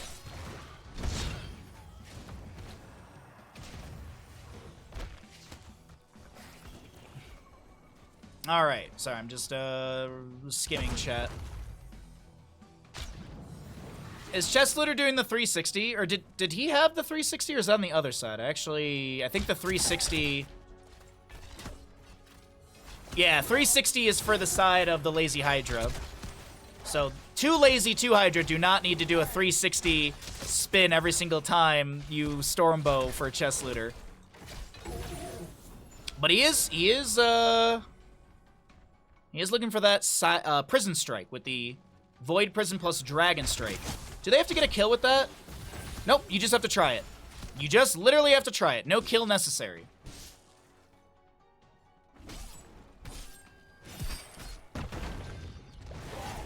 Play Johanna Muradin on Hanamura Temple. Yeah, that could definitely be one. There were big shout out to Chess Looter because he actually helped me kind of edit a lot of these bingo squares. Obviously, he has the ability to do that because it's his bingo thing. But, well, him and Stark, actually. But the big thing is that, you know, he helped me, he pointed out a couple things. He's like, some of these abilities are, like, some of these bingo squares are, like, really, really hard, so it's a little unfair. So we went through, we edited a few bingo squares, and this is what we ended up with. So definitely we didn't make it super easy, but we didn't make it extremely nightmarishly difficult. Neither team has gotten a kill. It's 4-4, almost level 5 for both sides. Ekeeb is going to be body blocking. Izik is like, oh, I can't move. There must be a Zeratul in my way. I'm just going to spear forward, and there he is. Yeah, big shout out to Chess. He really helped me out with this. And he also did the unique editing for the bingo website to make it even easier. Because before I had like this whole thing where like it'd be a unique code for both teams. And he made it even easier where it's literally click 2 buttons and you can find the bingo squares. So if you would like to follow along, exclamation bingo. Or sorry, exclamation BBSSSB. In the stream title. The name of the tournament, abbreviated, is the easiest way to find out all the information. So first objective, still moving up northwise, as Stark will get a little bit of control of this. Does have Subdue level 4. No sub done, so still waiting for that one. And I don't think the Lazy Hydra of members will be grouping up too often because they don't want to give that away over to Mr. Stark here. But and speaking of, Stark, he's chasing down this Dragoon non-champion. Will not fall. He will fall to Hanzo with a Stormbow. Stark very low. That cannon will take him down the fortification camp. Rapid damage. Finds the counter kill. It's actually, ironically enough, it's actually Phoenix from the grave gets the kill because he did place the fortification camp down. Taunt. Leap of Faith saves. No Kaimo cleanse on that one.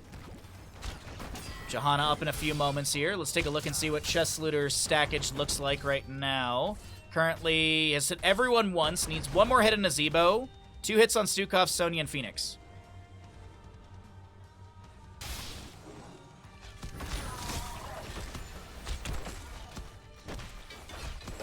We'll see our Sentinel camps, the true objective of the map being worked on by both sides, but the actual objective being pushed up. Ekeeb may try and deny this by just stepping into the point, but no, it looks like he's going to be zoned by Sonya Very and doesn't want to sacrifice his health bar.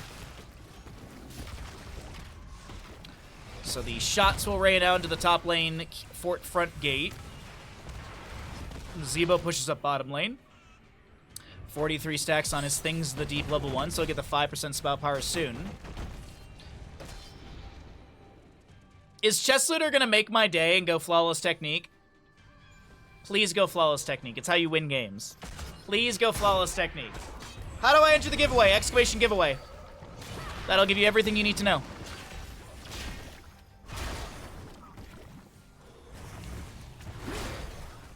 Zebo on the left-hand side.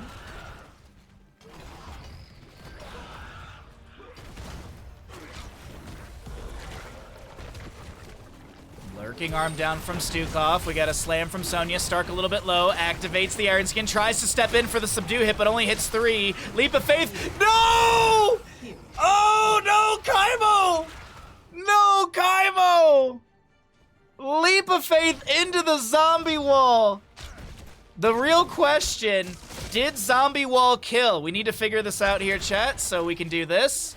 Spiders killed the Johanna, and auto attack killed the Anduin, so that is not a zombie wall kill. Lurking arm. There's the zombie wall once again. All right, let's check it here really quickly because we can do this on stream. It's an auto attack once again.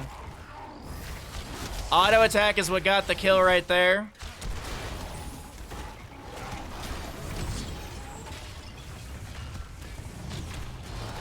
Bottom fort taking a hefty amount of damage. Shots rain out. Leap from Sonya, Planet Cracker! And that right there is a no! Stark walks back into it, but it's still Sonya. I think he was dead either way. It didn't matter. but man, oh man. That wombo of Planet Cracker plus Leap has been finished out. Don't know if the Devouring Maw... Oh, no, there hasn't been a Devouring Maw yet because we don't even have level 10.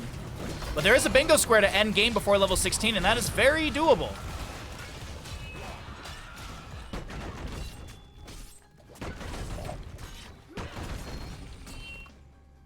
All right, Zeratil's got the Void Prison, and they're going to be looking to layer that with a Dragon Strike.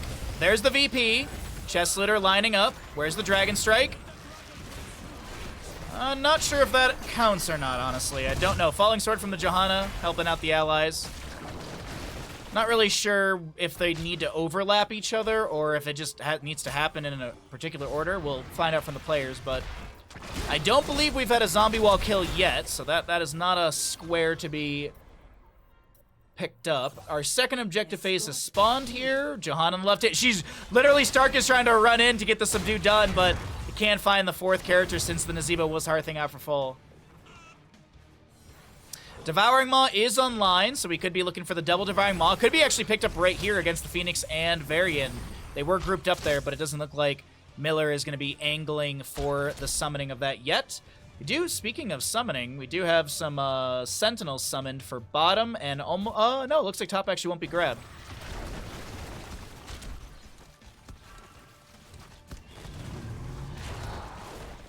Zombie wall from Nazeebo. Zagara looks for the Devouring Maw. No one caught inside. A Chastise out from the Anduin. There's a Dragon Strike from Hanzo. We do have a Desperate Prayer down from Anduin. Leap from Sonya. Planet Cracker coming through. Light Bomb as the Chastise goes out. Kaimo should go down here. And the Phase Bomb does find him at max range. Zeratul, Zagara floating above, and then just not able to do anything with this. And I do believe the objective will be getting pushed in. No, they're going to commit to bottom. They want that pre-16 win. And that, as I said, I do believe that is a bingo square for our left side team. Yep, game ends before level 16. If the Lazy Hydra can take down Core in less than 3 levels, less than 2 levels. Charge taunt onto Hanzo. He's trying to back away. Nazeebo Zombie Wall is summoned. Zeratul on the left side of our screen. Looking to make a big play for his allies, but no level 13 for the crew of 2 Lazy, 2 Hydra. They do zone the enemies back, but still losing that keep in bottom is a rough go. Fort and keep in top lane are still available. Fort, keep available on the left-hand side, so there's going to be consistent catapult pressure coming out that needs to be dealt with as Sonya and friends will push things up.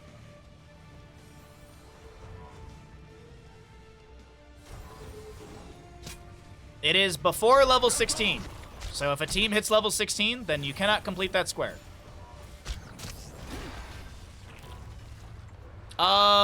Before level 16 mark? No, it says level 16 specifically. Charge onto the Johanna. Taunt as well. We have a VP on the left-hand side. Dragon Strike will be summoned as well. The Falling Sword from Johanna. Devouring Maw is attempted. Thundercats locked up against the wall, and Light Bomb keeps him there.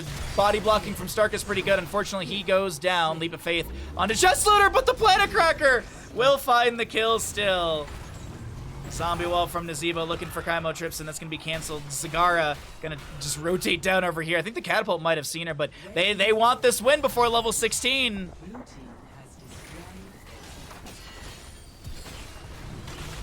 Is it going to be doable here?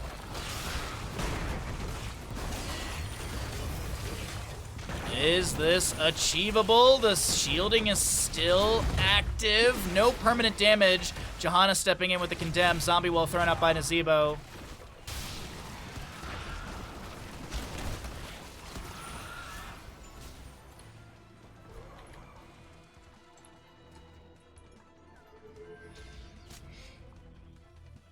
Ugh.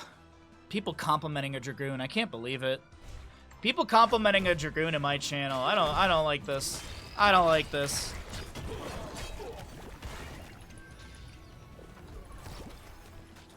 There we go. That's better. There we go. That's better. Just I had to clean up chat a little bit there. Apologies. 16 to 13. So that bingo square cannot be completed.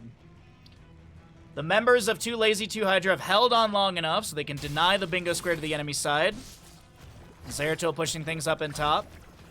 They want to take down this Zeratul, and he's kind of caught between the entire enemy team and the entire enemy team. There's one blink to get away. Drops the VP onto 4.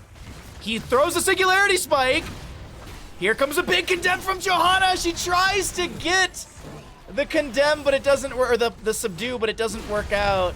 And Varian finishes his level 1. Leap of Faith comes through, saving Stark.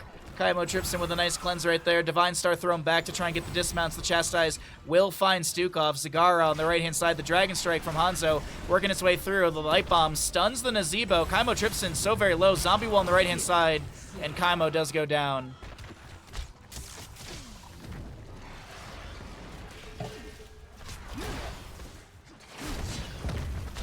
More Banelings being thrown up by Zagara here. Some scatters out as well. Core being looked at by the side of the Lazy Hydra. Zeratul jumps in. Some scatters coming out here and there. Taunt onto Zeratul. He's getting low. No lurking arm kill. Stark avoids that. Ekeep does avoid the damage as from the Planet Cracker. Stark goes in with a falling sword. Tries to get the subdue at the end, but it doesn't work out. Zagara and Johanna will fall. And it's looking like this is going to be map number 2 over to the side of the Lazy Hydra. And we'll see what what bingo squares have been achieved this game. A couple bingo squares for both sides, but a lot less than map number 1. GG, well played. Hanamura Temple taken by the Lazy Hydra.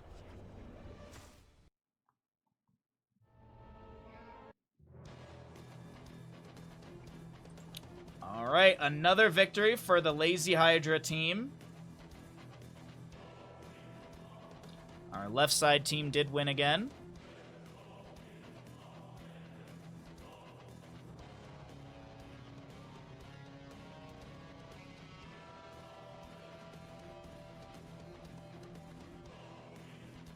They only won with 4 members. Insane. I know, right?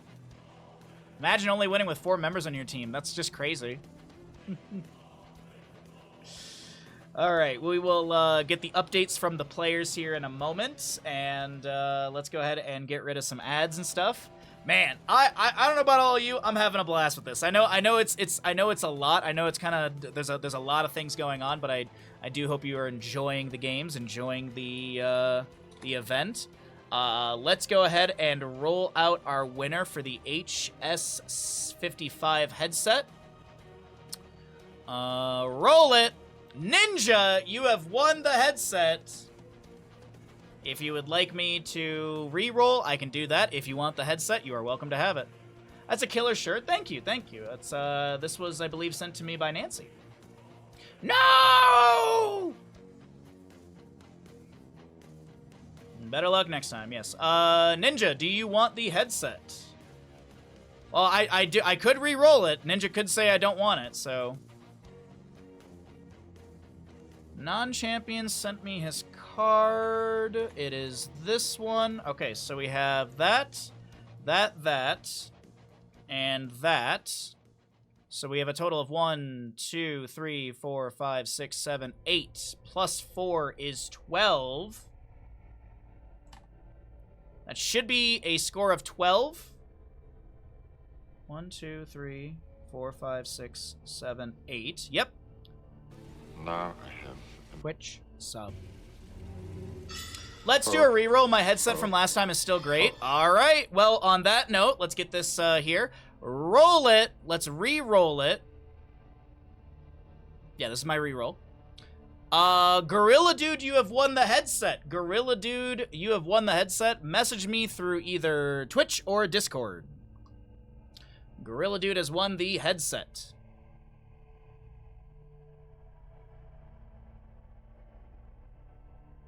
All right.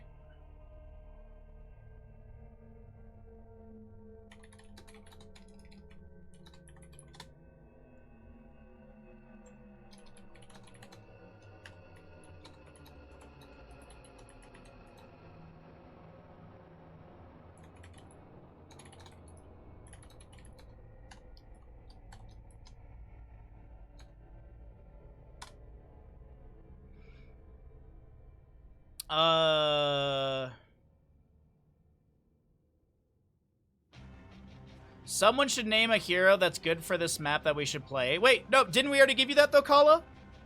Didn't we already give you that?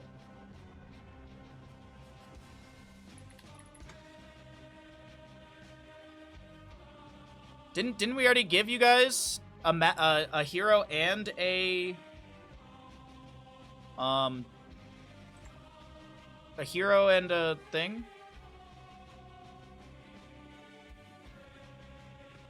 All right, so I have an update from Chess Looter as well. So they got 1, 2. So they got 2 more points. 1, 2, 3, 4, 5, 6, 7, 8. So it is literally 8 to 12.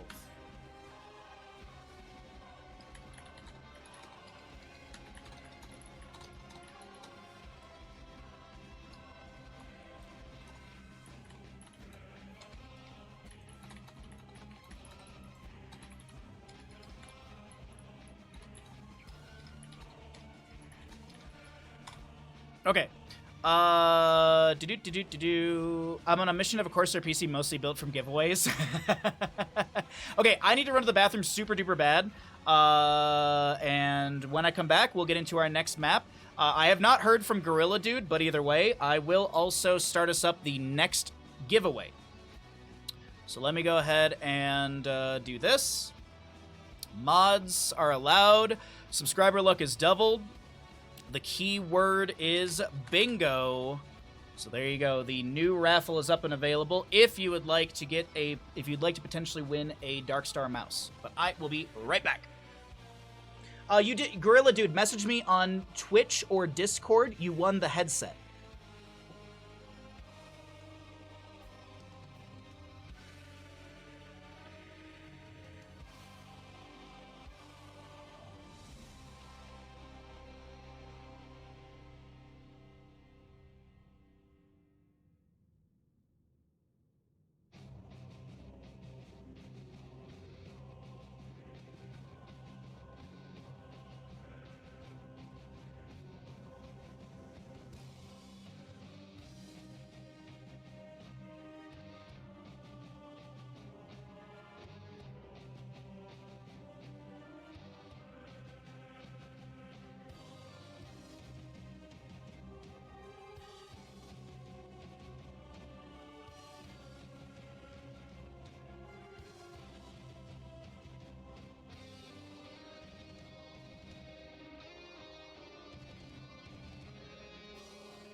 Okay.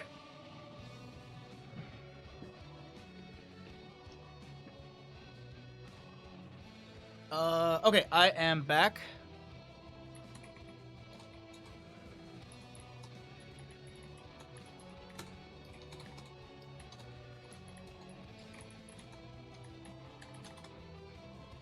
Okay, how is the Lazy Hydra at 12? 9 squares and +3 from map wins, or is it 8 + 4? It's 8 + 4. Here you go. These are the squares right here. So this is the Lazy Hydra. They have 1, 2, 3, 4, 5, 6, 7, 8, and they've won 2 maps, so that's 12. You want wings? I could go for wings. I got ribs today.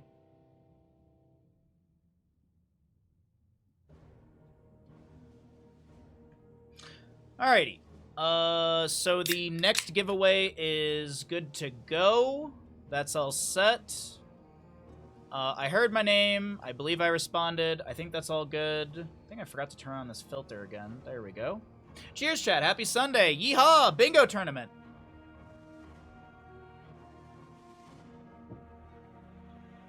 Bingo Tournament. We got 17 eligible users for the Corsair Dark Star mouse. If you'd like to check it out, you can use exclamation Corsair. This is the mouse in question. This is the mouse I use. I personally love this mouse. Very, very good. Charge on it super long. But that's not what we're here to talk about. What we're here to talk about is going to be map number 3 in our 5-map bingo series here at the Baha Blast Splish Splash Summer Bash Bingo Extravaganza. On the left-hand side, you have the Lazy Hydra, who's not even in this tournament, but that's what the teams decided to name their teams after, because on the right, we have 2 Lazy, 2 Hydra. So that'll be, that's exciting stuff. Greymane Band, okay? We're going to our first 3-lane map of the tournament. We did do 2-lane maps at the beginning, so I hope that wasn't too much. I just honestly tried to pick all the fun maps that we never get to see. You can never have too many mice. That's true. Thanks for all the work everyone put into this thing. To be honest, I gotta say this. Chess Looter is the biggest one that we have to thank. Chess Looter helped me out so much with this. He helped me with the points. He helped me literally organize the players and everything. I see that Gorilla Dude has sent me a message. Hi. I will send you the shipping request information at the end of stream. Heart. All right, there we go. Thank you also, Gorilla Dude, for sending me the message that said the headset, so I kind of know exactly what you won. Alrighty, Blackheart's Bay. Blackheart's Bay. Will there be another Urel ban to deny that bingo square? And absolutely Urel ban specifically to get rid of that. Now, Greymane and Stitches were banned away because there are 2 Stitches bingo squares for the side of the Lazy Hydra. There is the Gust plus Hook, or Gorge, and then there's the Butcher plus Hook, I believe, right? Yeah, hooking around. Mal'Ganis on the right-hand side. That is a denier as well. That is a deny, because I do believe there is still one... there still is one Mal'Ganis for the members of the Lazy Hydra. Or is it on the opposing side, actually? Oh, no, Vanquish the Weak, actually. Carrion Swarm was on the right-hand side, so I was wrong in the first map, I believe. Because we were seeing the left side team utilize the Dark Conversion. But anyways, so Carrion Swarm, if 2 Lazy, 2 Hydra can get a Carrion Swarm kill, that's a bingo square. We do have Sylvanas and Malfurion first picked for the left, which is going to be the Wombo of the Librarian, Wailing Arrow plus Twilight Dream. And that is getting the members of the Lazy Hydra a lot closer to a bingo.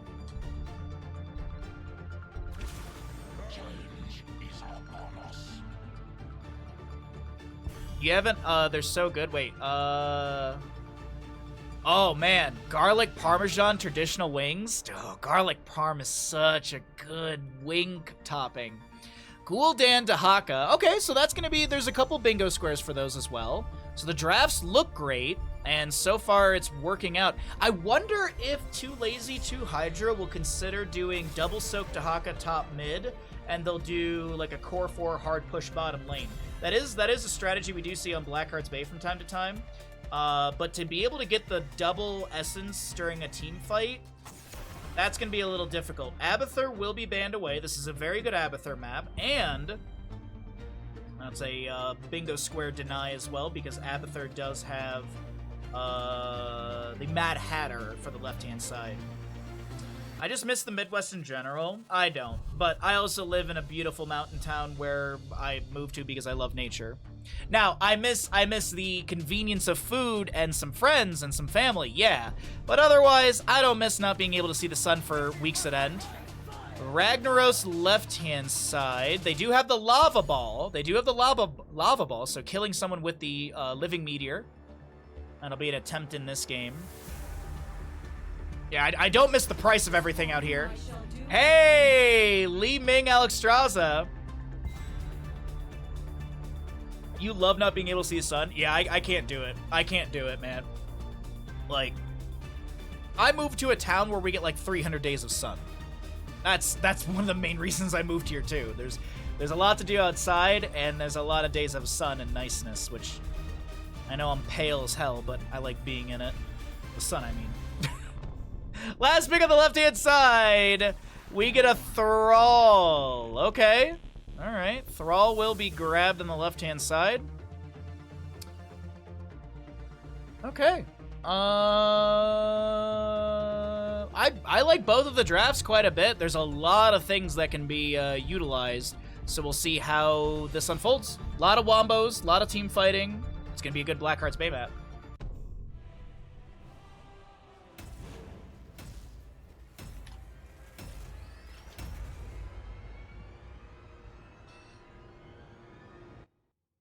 Thank you for the announcement, Ash Mantle, as we are getting our gamble going here for map number 3 in our bingo tournament.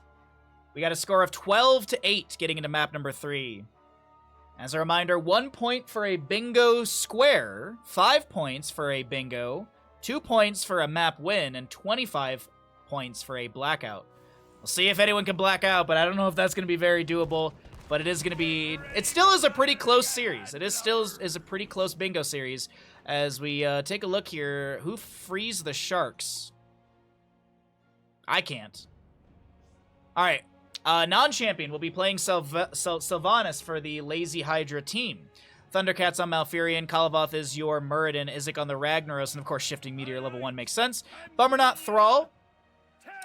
On the right-hand side, we have 2 Lazy, 2 Hydra down in this 5-map series with a, and that makes sense, to Tissue Regeneration for the Dahaka. We'll be seeing the Chaotic Energy on Gul'dan. But yeah, Chest Leader Dahaka, Ekib Gul'dan, Stark on the Mal'Ganis, Kaimo Trips and Alexstrasza, and Miller with the Li Ming. That right there is a combo as well. Did no one really free the Sharks? Wow, Giga unfortunate right there. In bottom lane, though, Dahaka goes fishing for a drag, none to be found.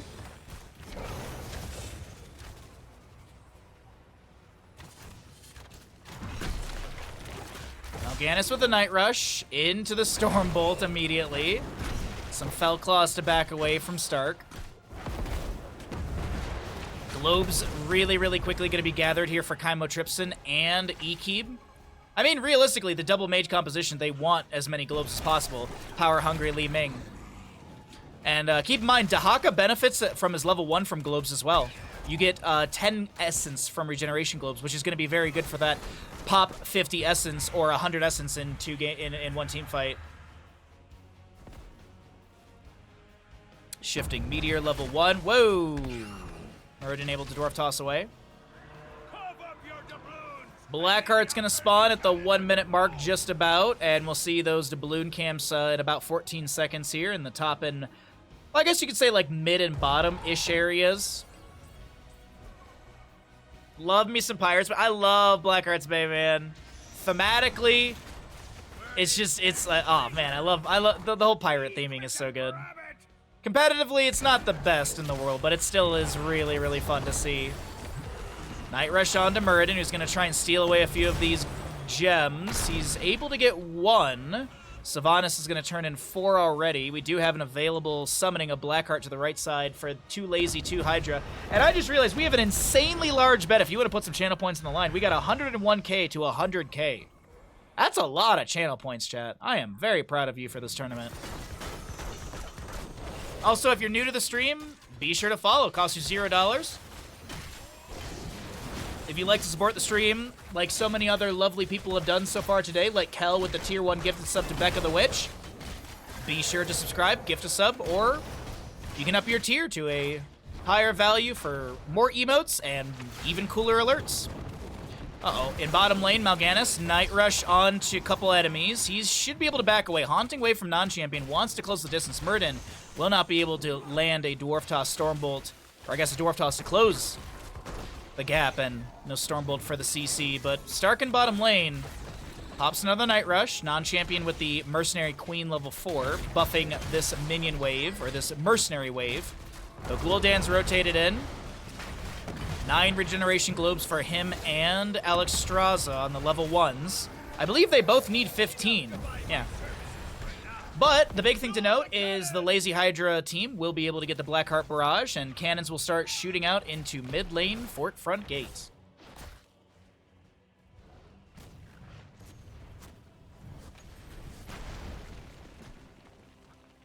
You just notice that these bars are the experience levels.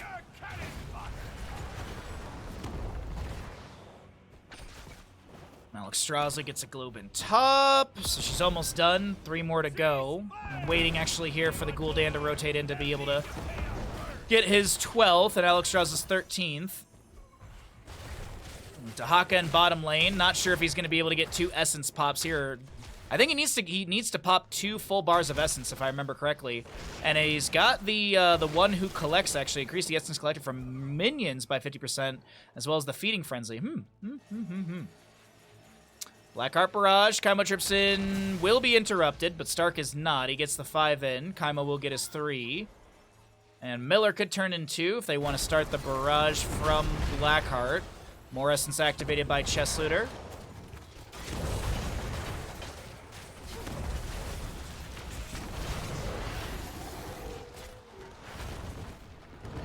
So. Oh, by the way, that's 1, 2, 3 unique questing talents, and I believe the members of 2 Lazy 2 Hydra needed to complete 5 unique questing talents throughout their entire bingo, these 5 maps. And let's see, Hanzo finished did Hanzo finish target practice in the last map?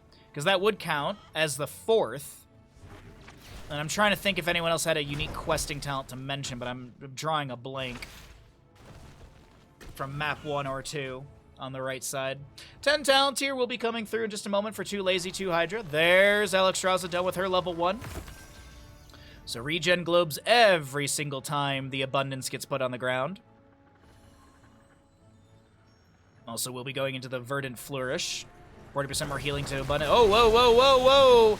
There's a burrow from Chest Looter. He pops some essence. Is he gonna be able to get that healing? The Extravaganza healing circle goes down on the ground. He does land the drag. The second circle will come through. Are we gonna get first blood on the right-hand side? Kalava trying to back away with the Stormbolt and will be able to do so. This chest is open, but I think, yeah, they're gonna give this away. They don't want to fight anymore. And I do believe there is a bingo square of like not dying before level 12.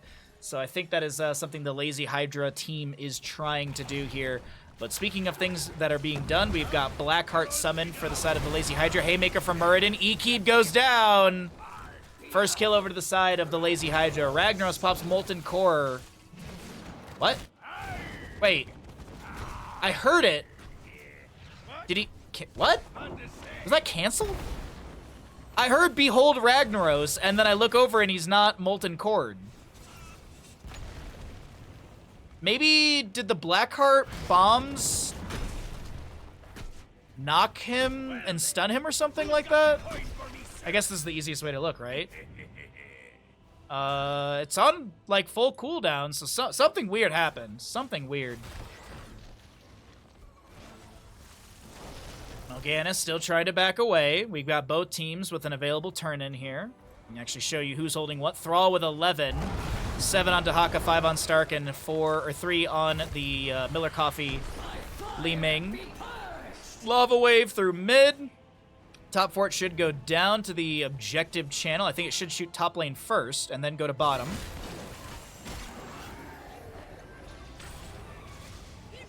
No, I understand that, but usually when you hear the Ragnaros line, usually when you hear that line, it's right when it starts, not ends. And so for me to go over there and see it already expired, that's just kind of confusing to me, because I don't think the Blackheart Barrage was that fast. Night Rush from Elganis. There's a drag from Dahaka. Li Ming lands an Arcane Orb and will be able to take down Muradin.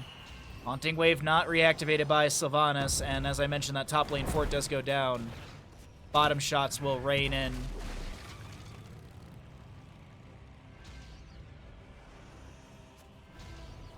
Yeah, that's what I was saying. Like, yeah. I'd have to literally go back and look at the replay. Something weird happened. Maybe the voice line came out late, but that's just awkward if it did. It'd be confusing. I've never had that happen. Turn-in, though, is here for the left-hand side. This would be the second turn-in for the side of the Lazy Hydra, our blue squad. Mal'Ganis coming in with some Fell Claws, finds the enemy. There's going to be a route on to Stark. We do have the Wombo of Wailing Arrow and Twilight Dream. Not sure if it's been attempted yet. Might have missed that. Not sure if Gul'dan got a kill with Drain. There's one kill. No, the one kill came from Li Ming. That's right. The one kill came from Li Ming, and that was on Muradin, if I remember correctly. Yeah, the Arcane Orb, there it is. Horrify from Gul'dan. Kalavath is over here on the left, and that's the Alexstrasza Dragon Queen activated. They're trying to take down this Muradin. Pacify utilized as well. He won't be taken out. That's a Lifebinder from Alexstrasza, and Dahaka gets the kill onto that Malfurion. And now they're looking to take down this Muradin. Gul'dan's around in the corner. He wants to get the Drain Life kill. He's not going to get it right there, but that might be a Carrion Swarm kill! What are they? Then they need to let Gul'dan get the Drain kill. There it is, Gul'dan, Drain Life. That's a bingo square for the side of Too Lazy, Too Hydra. I thought Stark was going to get the kill with the Carrion Swarm. I thought that was kind of the harder of the kills to get, but maybe Carrion Swarm was already timing out, so he was like, you know what? I back away. You get this kill. We guarantee at least one of those done. Did anyone make it to level 12 without dying? Actually, I think the Muradin died, like, right before level 12, I want to say. I want to say there was a Muradin death right before level 12.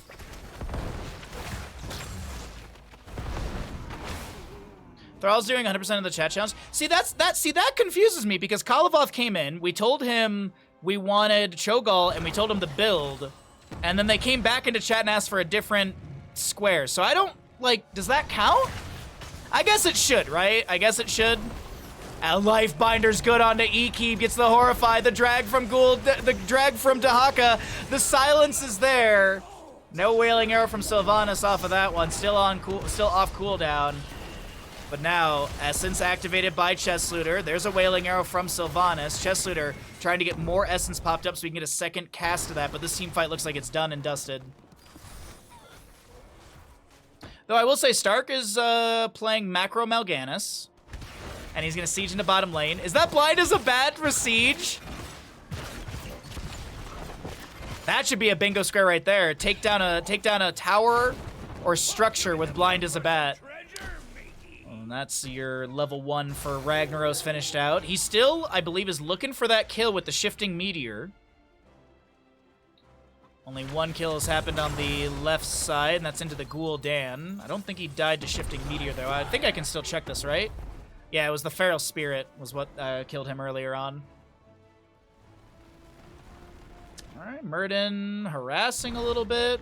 Li Ming throws back an Arcane Orb. Still no sharks to be freed on the map.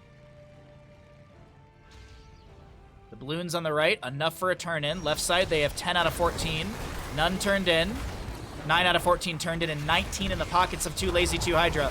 Felf Claws from Mal'Ganis coming out with the Blind is about. The Sundering from Thrall activated as well. There was a Haymaker onto one enemy. There's a Lifebinder as well. Looks like we have a very low Bummer Knot, but I don't think he's going to be taken down and get some good heals out from Thundercats. And now Kalavoth taking the longer rotation out, lands the Stormbolt and the Dwarf Launch and is able to distance and get away. But meanwhile, Mal'Ganis was 6 of the 14 needed.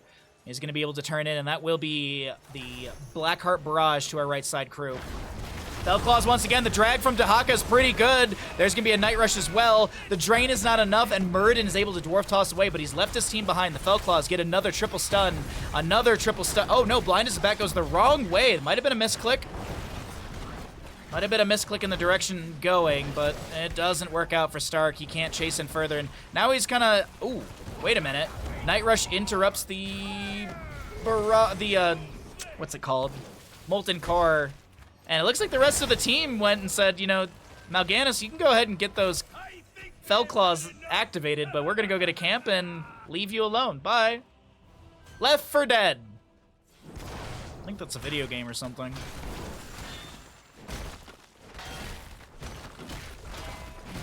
Oh, speaking of games and stuff, did you guys hear that Robert Downey Jr. is going to be Doom? It was all over. Sorry if spoilers, but apparently they announced Robert Downey Jr. as Doom, which is confusing to me because he was Iron Man at one point. So I'm so trepidatious for it. Like, all right, we're getting new Doom. Hell yeah. But it's Robert Downey Jr.? It's either... Someone said this online, and I absolutely agree. It's either the most 300 IQ move, or it's just cash grab to be like, oh, Robert Downey Jr.'s in it. Lifebinder from Extravaganza activates onto Miller. The Ragnaros gets the Molten Core and will get a big ol' swing through the enemies. Kaimo trips in Dragon Queen form, will go down and drop quite a few of those doubloons. The boss in top lane is still pushing up against the members of the Lazy Hydra. Keep front gate. Carrion Swarm from Mal'Ganis won't find a kill, but it will be able to heal up a little bit. Stormbolt immediately afterwards, and Ragnaros gets the kill. Was that a kill with Shifting Meteor? I can tell you right here, right now. It was. And look at that, look at that, look at that. Quality bingoer. Quality bingoer right there. This is why I asked for these, not these people specifically, but I wanted the outhouse players because I know they were going to be honest and truthful with their bingos. They're not going to sit here and be like, well, I died to the Shifting Meteor, but he doesn't have to know. So nicely done. Good sportsmanship. Sportspersonship.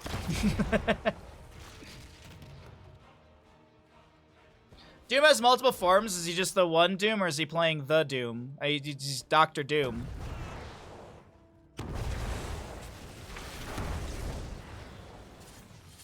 It's like World of Warcraft bringing back Chris Metzen. They are bringing back the person they know brings the success. Yeah, but it's not like... But, I mean, I see the comparison, but it's at the same time, like, I don't know about that comparison, though. Because, like, this is an actor... and acting versus someone who's creating a video game, you know? And the big thing is that Dr. Doom is Marvel, and Robert Downey Jr. is known for playing Iron Man, so it's just kind of weird. Now, I will say this. There was the Wolverine origin, and they used Ryan Reynolds as Mutant X, and then Ryan Reynolds was Deadpool, but... that one I think we can kind of look past. I think we can kind of look past that one. Dr. Doom is, in my opinion, the most evil, like, villain in the Marvel Universe, right? He's, like, the evilest when it comes to, like, what he's done and things like that. We've had this conversation many times. I absolutely love Dr. Doom. That's why I'm trepidatious, because I'd love for them to do it good. So we'll see. But it's apparently May 2026 is when that's going to be coming out. Blackheart Barrage, available on the right side, and technically the members of the 2 Lazy 2 Hydra can just win through the map objective. Olivoth getting a little bit low here. Mal'Ganis with the Night Rush activated. Big burst damage into the drag, and Li Ming gets a reset. Fellclaws with the Blind is Bad activated. Stark looking for the CC. Thundercats will get the silence and that level 20 Astral Communion for the blink. Speaking of blinks, Li Ming blinks in, and 1 gem needed for a Blackheart Barrage summoning, and Stark will get that turn in. I heard that they're scrapping the Kang story. I heard that as well. I like that was when I was reading through the comments about Dr. Doom being announced. I read something about the Kang story being, like, scrapped, which is wild to me because there's so much buildup around it. Like, they have an Ant-Man movie that's centered around that. They have Loki, the TV show. 2 seasons, technically, are around that. I'm sure there's something else that I haven't seen that's around that as well. So it's very perplexing if they were to scrap it with so much built up. We'll have to see.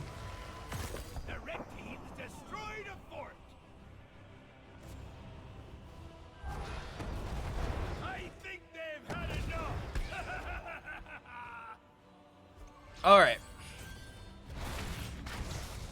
God, what a fun series. I really hope the players are enjoying this. I really hope they're not just like, oh my god, we gotta sludge our way through 5 maps for Bahamut. I really do hope they're enjoying this as well, because this is a blast for me. This is so cool.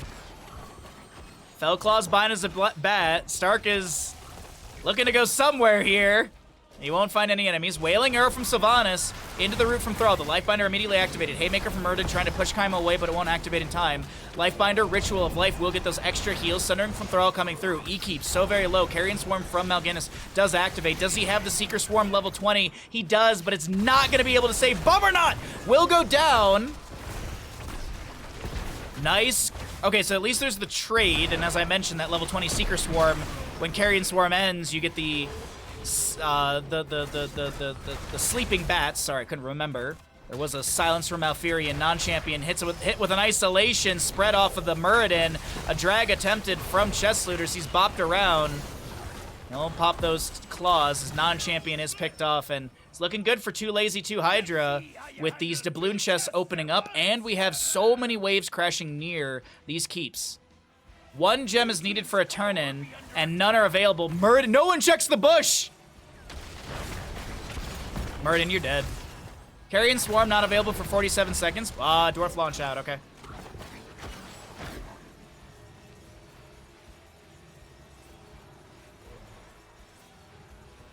So this will guarantee bottom lane keep and maybe a little bit of damage onto the core. I'm not sure how many shots will be left over off of a full HP keep.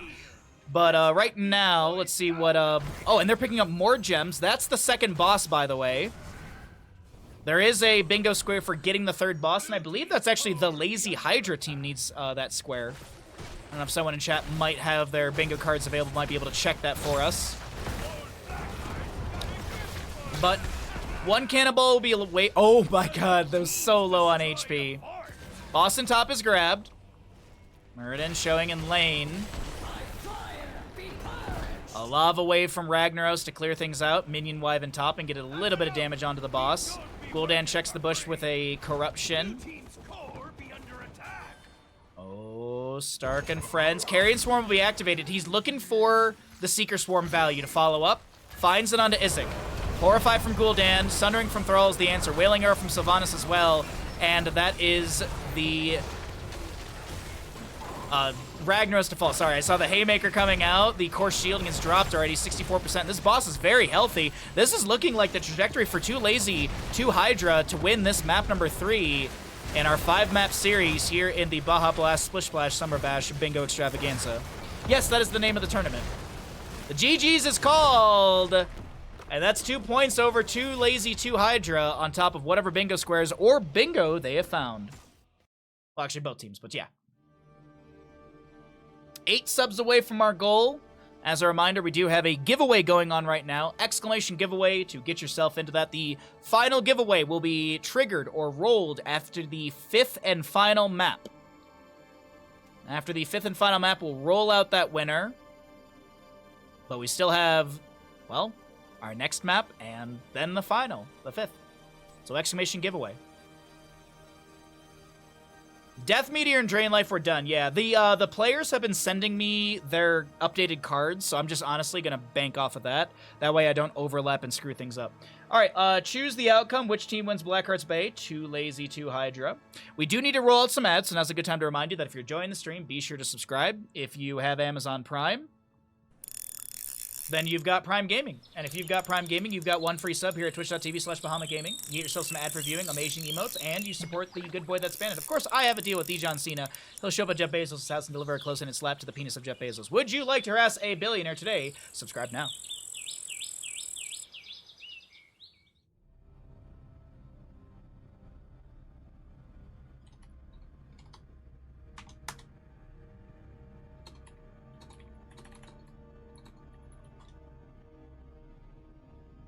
All right, we have the update from non-champion. Update from non-champion on their board. So they have this, and that. So 1, 2, 3, 4, 5, 6, 7, 8, 9, 10, 11, 12, plus 4. So they have gone up, 1, 2, 3, 4. Yep, they've literally gone up 4. I'm like checking against my own math, which I like. There's that.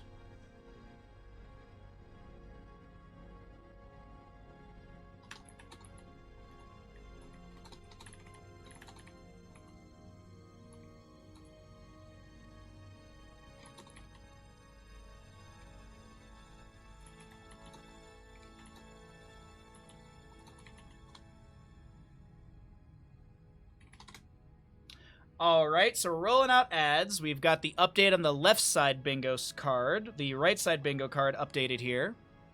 All right, so let's see. So they have 1, 2, 3, 4, 5, 6, plus 5, 11, plus 2.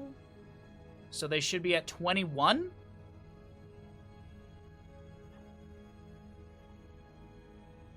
Let me update this and then I'll show you all.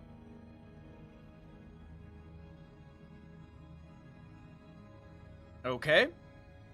I believe the both of bingo cards are updated completely. There you go.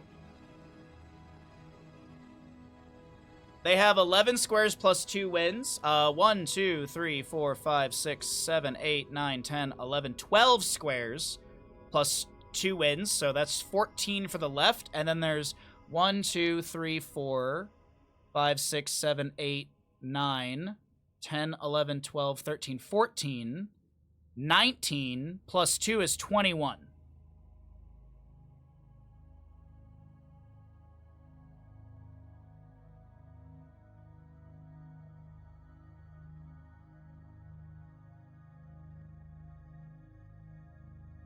All right. I believe that is everything updated properly.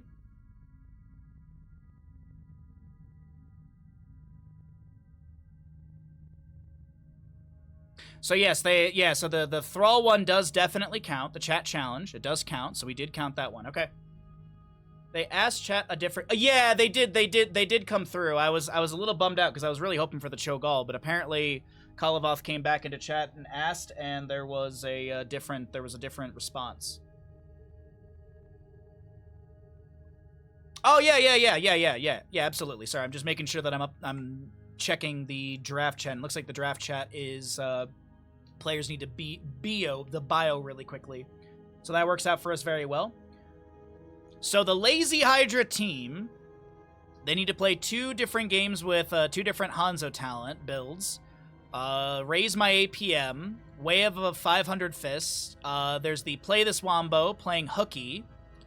So Lambda Slaughter and Hook. We have the Wrath of Angiris, kill enemy hero CC by someone else while using Wrath of Angiris. Game ends before level 16, Lightning Never Strikes Twice. 360 no scope, Jaws of Life, which is the save an allied hero with save an allied heroes from enemy pursuers with crushing jaws. You have the Falstad Mighty Gust Gorge, so you have these 2 squares work together with Stitches, so I doubt we see Stitches. He's getting target banned here. Anduin's been banned out a little bit too because of that Light of Stormwind. Light of Stormwind is not the same as Holy Word Salvation. Holy Word Salvation is the level 10. Light of Stormwind is the level 20. This is kill someone that you cannot see with Gilnean Cocktail, and then you also have the Mad Hatter, which is never had the same hero. We do have, on the right-hand side, for 2 Lazy 2 Hydra, kill someone with a single shot of Triple Tap Nova, play 2 different games, so there's been a lot of bans against the members of 2 Lazy 2 Hydra because Chess did play a Yrel in map number 1. There's a win with Sonya, Washing Machine combo, there's the the Subdue finished out from Johanna. Artosis Pylon still is available. It can only power 1 pylon. Only 1 pylon can be powered any of your structures at once. Know Our Hunger, hidden enemy hero with Devouring Mazagara. We've got the Ice Wall Molten Breath May Deathwing combo. Feel the Gravity, use Expulsion Zone on an escape route to kill an enemy hero. We have Valhalla Rises. We have 7 Vikings present on 1 team fight.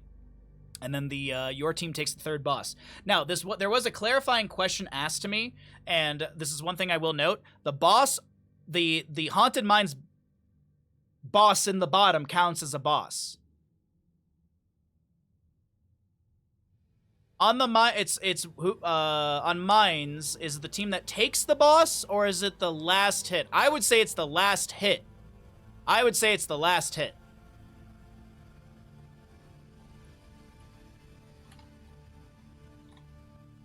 I would argue it's the last hit.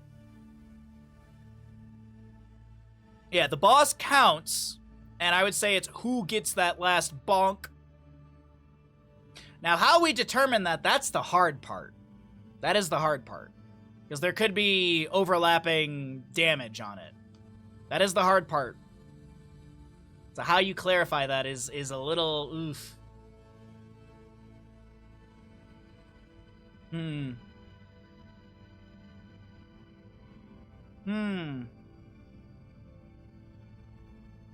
That could be an issue. Because there's no way, I don't think there's a way for me to look at the stats of the boss as it dies.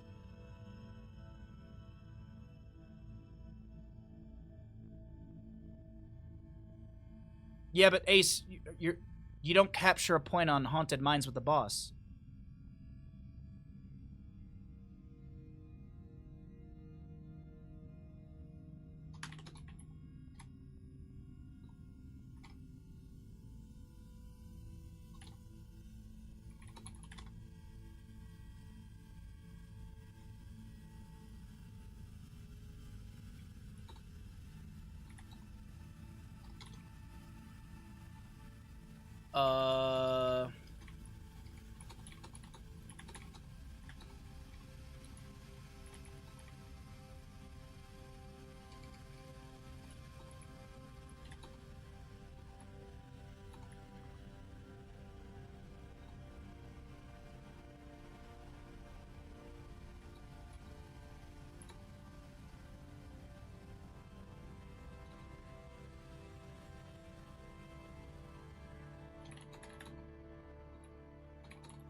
All right, we're just going to clear this up really quickly.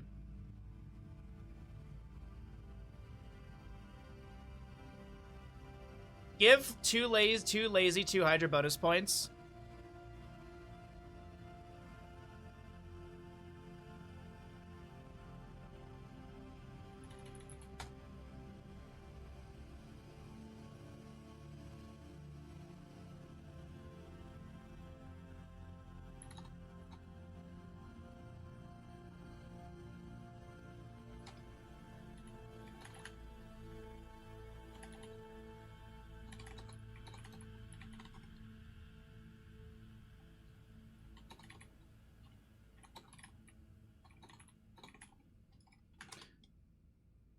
Okay, we're demoting the golem. We're just gonna demote the golem. It's not gonna count as a boss. It's just simple as that, because, like, we're all throwing out ideas and they're all valid, but I think the best idea that's been thrown out is we just don't call it a boss, because otherwise we're gonna be sitting here, like, staring at, like, golem count and stuff like that.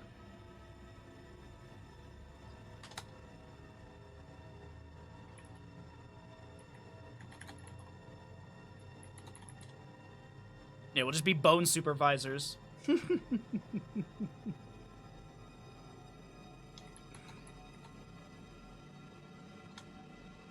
Alright, we figured it out. We figured it out. Yeah, yeah. Okay, yeah, we're just not gonna count it. We're just not gonna count it.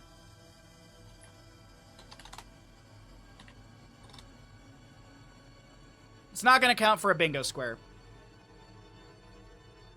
We still have another map after this. We still have a map after this, so... And that map does have a boss on it.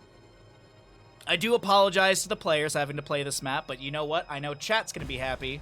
Haunted Mines. I know chat's gonna be happy. Thank you, everyone, for being here. Let's get into it. We have a score. Map number 4 of the day. We've got 16 to 21. 2 Lazy, 2 Hydra in the lead, as they are leading our bingo squares. On the left, it is the Lazy Hydra with a 16 score.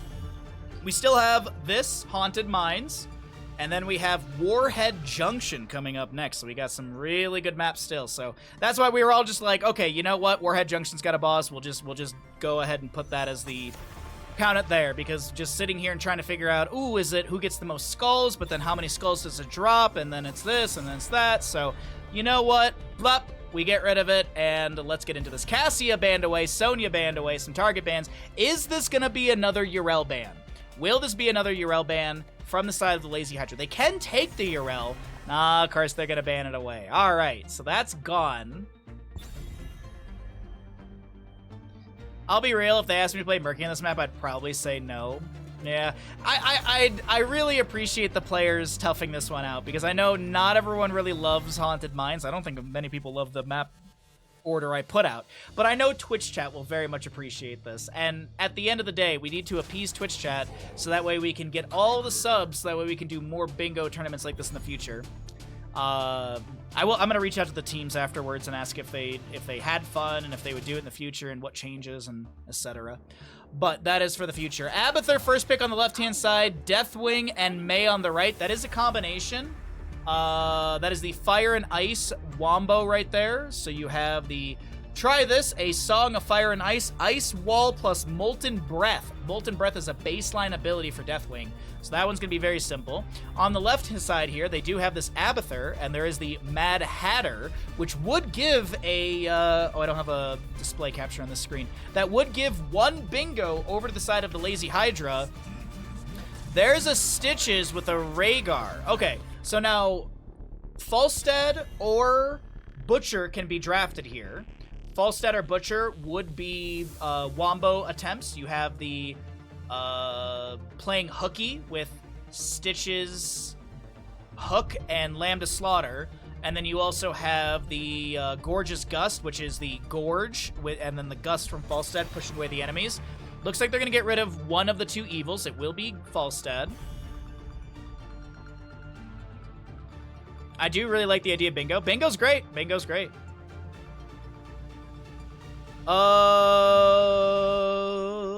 Bandwise on the left-hand side. What's a good way to deny some bingo squares here? Nova potentially is a ban. Sylvanas? I don't know if they have a Sylvanas. Valhalla Rises! And a Zagara. Okay, Valhalla Rises could be one. Have 7 Vikings present in one team fight. How this is going to be done, I don't know. I think, you know what? The verbiage on it makes me believe that there'd be 7 Vikings on the screen. But what I think is it's quite literally, you have 7, like, spawnings of Vikings, essentially, in a fight. So a very long team fight, or, post-level 20, actually, would give you some value. Butcher and Diva, so those are also some squares on the left-hand side for the Lazy Hydra crew. What's this last pick on the right side? A Lily. A Lily to be grabbed. I don't know if this is a square, but either way, we got a Lily coming through, which is going to be a blind into the Butcher, which is nice.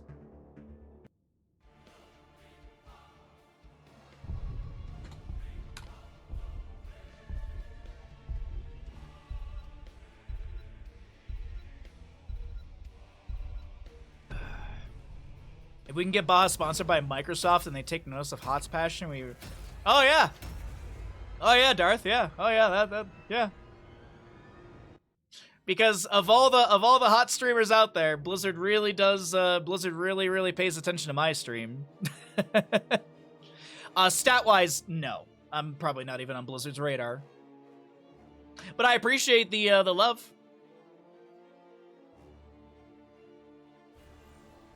Right side of the map as we get into Haunted Mines. We are going to be seeing the two Lazy, two Hydra with a score of 21 in this map number 4 in this 5-map bingo series. We've got a Stark, Olaf, Stark, Eric, Stark, Balog playing the Lost Vikings. Ekeeb, Deathwing, Miller will be your Zagara. Chesslooter playing the May.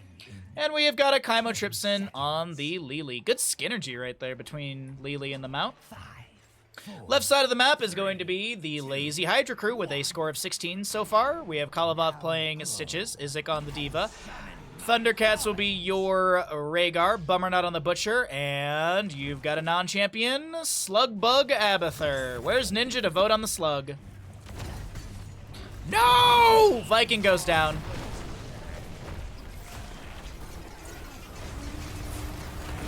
Diva is going to lose her mech, and Pilot goes down as well. Another Viking to be picked off. Butcher meat already at 20. I think there's going to be an attempt to maybe dive onto Bummernut here. Try and reduce that meat a little bit, but no quick rotation for a Butcher kill. Do I all in? Yeah, why not?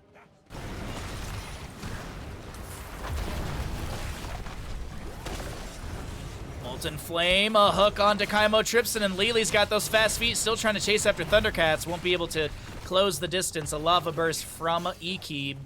A little bit of damage onto our Diva. So she needs to reduce like 3,000 damage. Not exactly sure what stat we can look at for that. I guess it would be, I think it's this stat right here. I think that's actually the diva. No, because she has self-heal actually, so. Nice though, very nice, 69. I need good odds. Well, then people should believe in Too Lazy 2 Hydra. Because right now, they just got sappers into this bottom lane fort front gate. And Abathur does not have Mule yet, so some damage coming through. The Butcher in top lane will find another stackage of meat off of that Olaf in lane.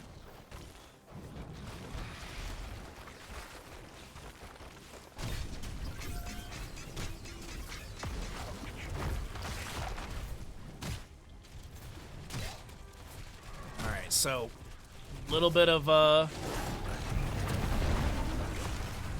poke around this camp. Earth Shatter out from Deathwing. Lava Burst as well in this World Breaker form. 67 meat for our Butcher, as maybe we get a fight around this. It's level 4 to level 4.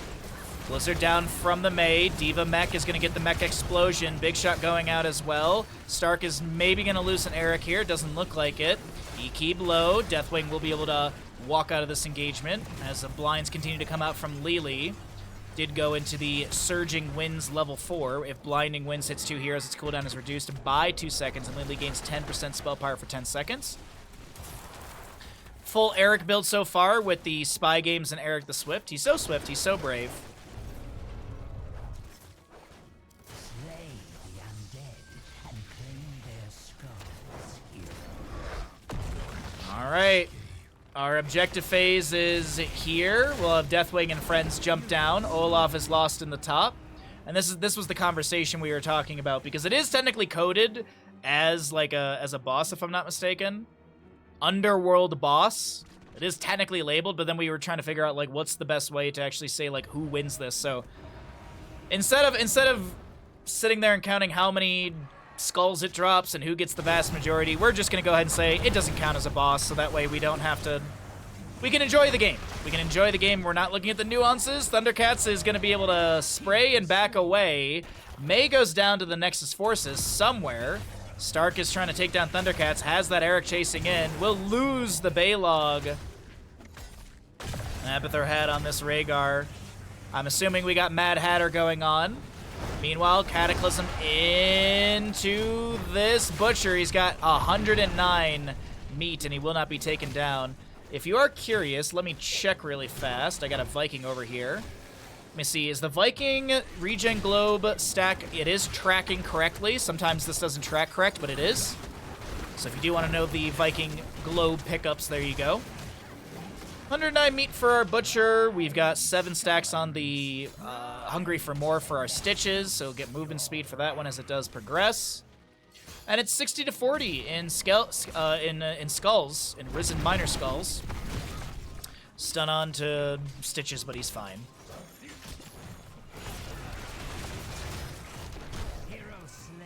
The flag could have been the mark for the boss. True, but I don't know everyone's flag. Also, I didn't even realize that it actually drops a flag down there. I just assumed that it drops its skulls, and that's the end of it. Diva boosting in. 1 Viking to be lost to the Nexus Forces. Diva Mech Explosion comes out, zones back a few enemies. Mule was the level 7 pickup for Abathur. Diva boosts out once again. Molten Flame from Deathwing. And a boss gets a slam. Butcher at 135 meat currently.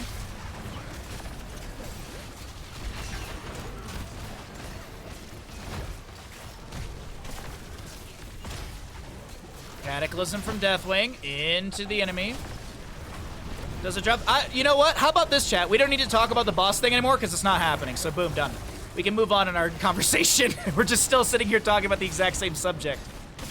It's done, it's dusted, it's whatever, man. Top lane fort does go down. The Vikings unable to save that. The golems have been defeated.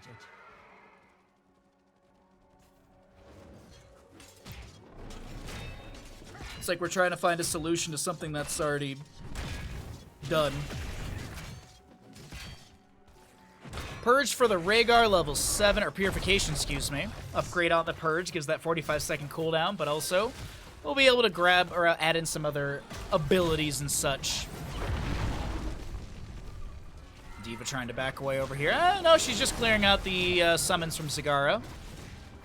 10's on the right, technically faster, at least with the trajectory it's looking like. I was going to say another Viking goes down in bottom, and the Butcher will be able to pick up that meat.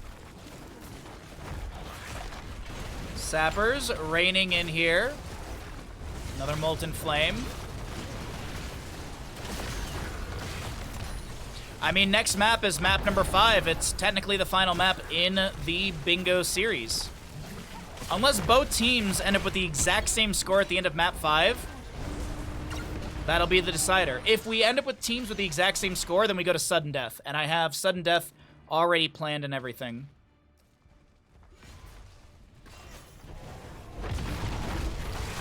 Shatter out from Deathwing.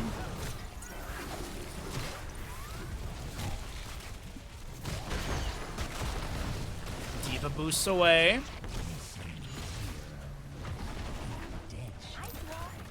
Alright, there's the Ice Wall, so they're going to be looking for the Molten Flame off of that. So that's the Fire and Ice Wombo. Hey, Zagara gets 2 with the Devouring Maw! Zagara gets 2. That's another bingo square. Vikings play again in this engagement as they're going to jump onto Kalavoth, and that Stitches is getting low, but he won't be taken down. May did go into Slush Ball level 4, which allows you to have a 3-second shutdown onto structures. Couple bingo squares to the side of 2 Lazy 2 Hydra. Ice Wall, play again. Bellowing Roar. Jugs for Lily. And the Devouring Maw. On the left-hand side, Gorge, Lambda Slaughter. Micro Missiles, actually, for the D.Va. And Ultimate Evolution, as well as Rhaegar goes Ancestral. Okay. Yo, Saddle, welcome back. Yeah, shout out to Stark playing Vikings on Transatlantic Ping. I know, like, I've talked about this a bunch of times, and, like, for him, he's actually so used to being on the NA ping that when he plays with, like, decent low ping, he actually does worse because he's not mentally accounting for that slight delay, which I find fascinating. He's just so used to playing on NA that he's just used to, like, okay, if I click now, it'll register then, so I just augment my entire playstyle around that. It's just wild, fascinating. The 2 Lazy 2 Hydra will be getting the stronger of the 2 Grave Golems, since they already have 58 Risen Miners grabbed here. Butcher at 200 meat. He can overstack, of course, but now, per enemy hero death, he's only going to get 10 rather than the 20. And he, of course, won't be losing any. Another double Devouring Maw. Blizzard down from the May. Cataclysm from Deathwing. Ice Wall from May. I'm not too sure about that one. Bellowing Roar, the Mecha Explosion. There's going to be a Molten Flame. Bummer Nod is cleansed out. The Molten Flame getting great value. No Wicked Inferno, no Conflagration. The Vikings going to play again in this engagement. That will be a D.Va losing her mech. The Butcher, not the Butcher, the Stitch is trying to get away. The body blocks in him were way too good. Nice icing in from May. Bummer Knot gets slowed. Butcher tries to turn things around. He's going to run straight into the flames of Deathwing. And this is looking good for the side of 2 Lazy 2 Hydra. They're going to go ahead, send the Vikings down into the mines.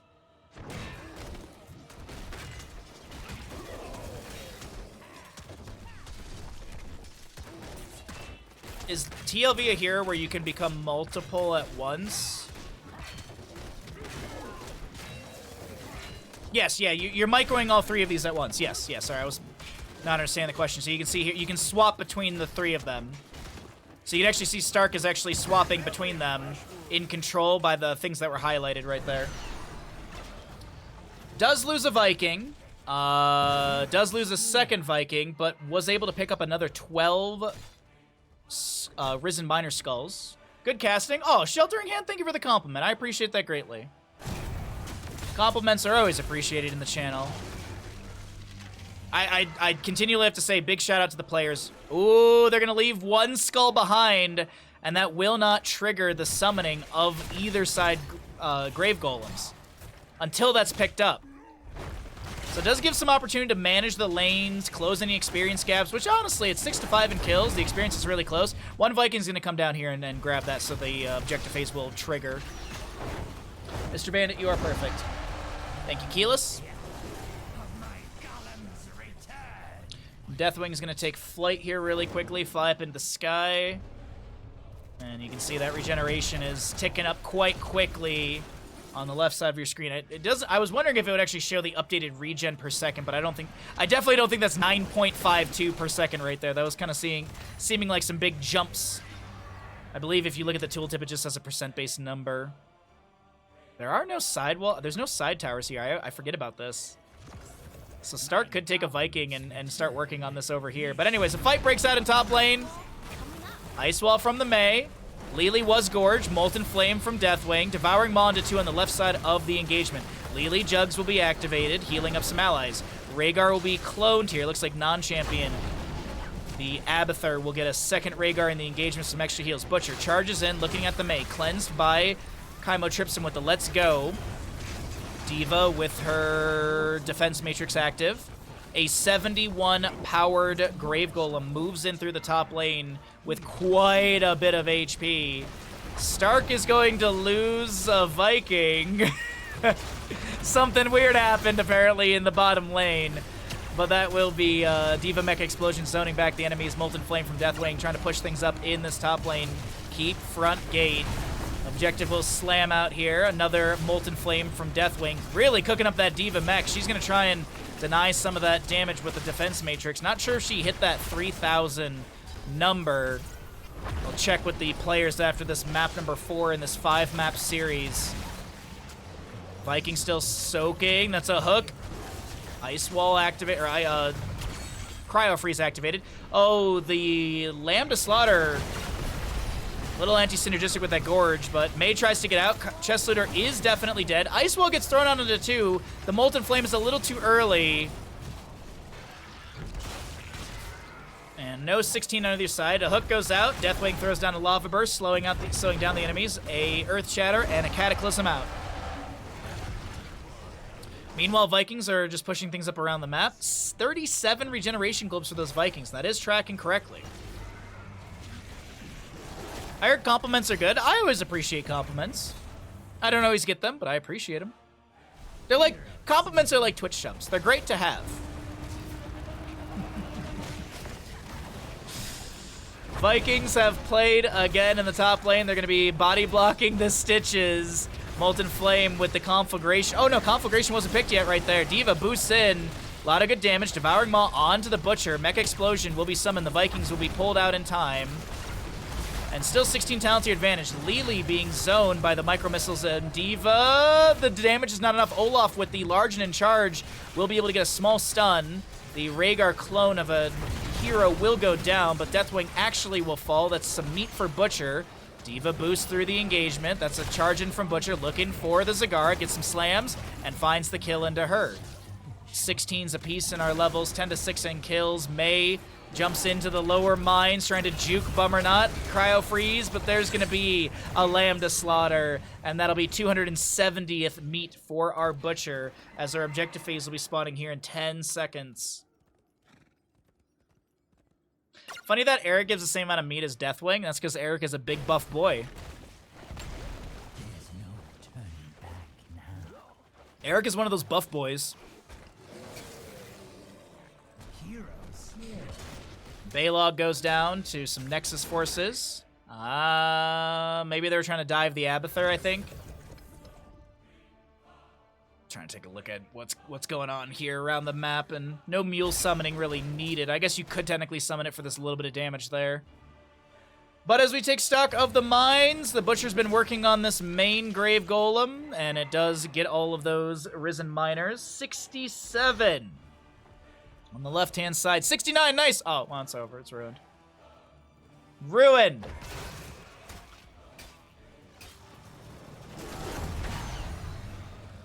Butcher's gonna grab that. Let my golems rise again. 94 in the top lane, which did get, which has been opened up a little bit. Stark will lose a Viking. That's 10 more meat over to our Butcher.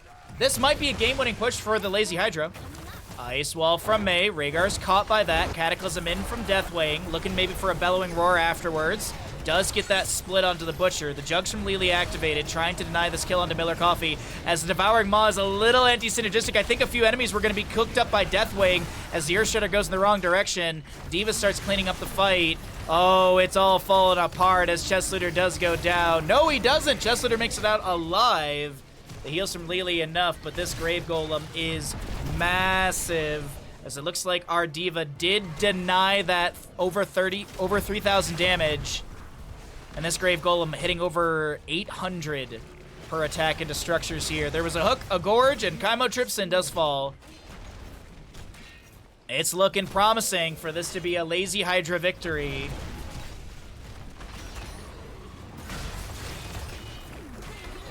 D.Va, mech is down, icing in from May, focusing on to the D.Va pilot. They do get that kill. The Grave Golem gets a slam, almost taking down a Viking. There's going to be one falling on the left side of the engagement. Vikings play again.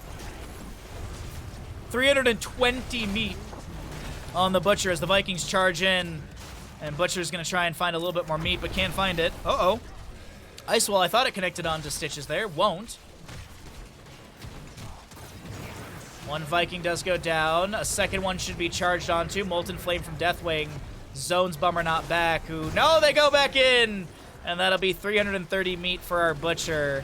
Is this a game-ending push right now? The Grave Golem's taken down the shielding of this core. Devouring Maw to Butcher.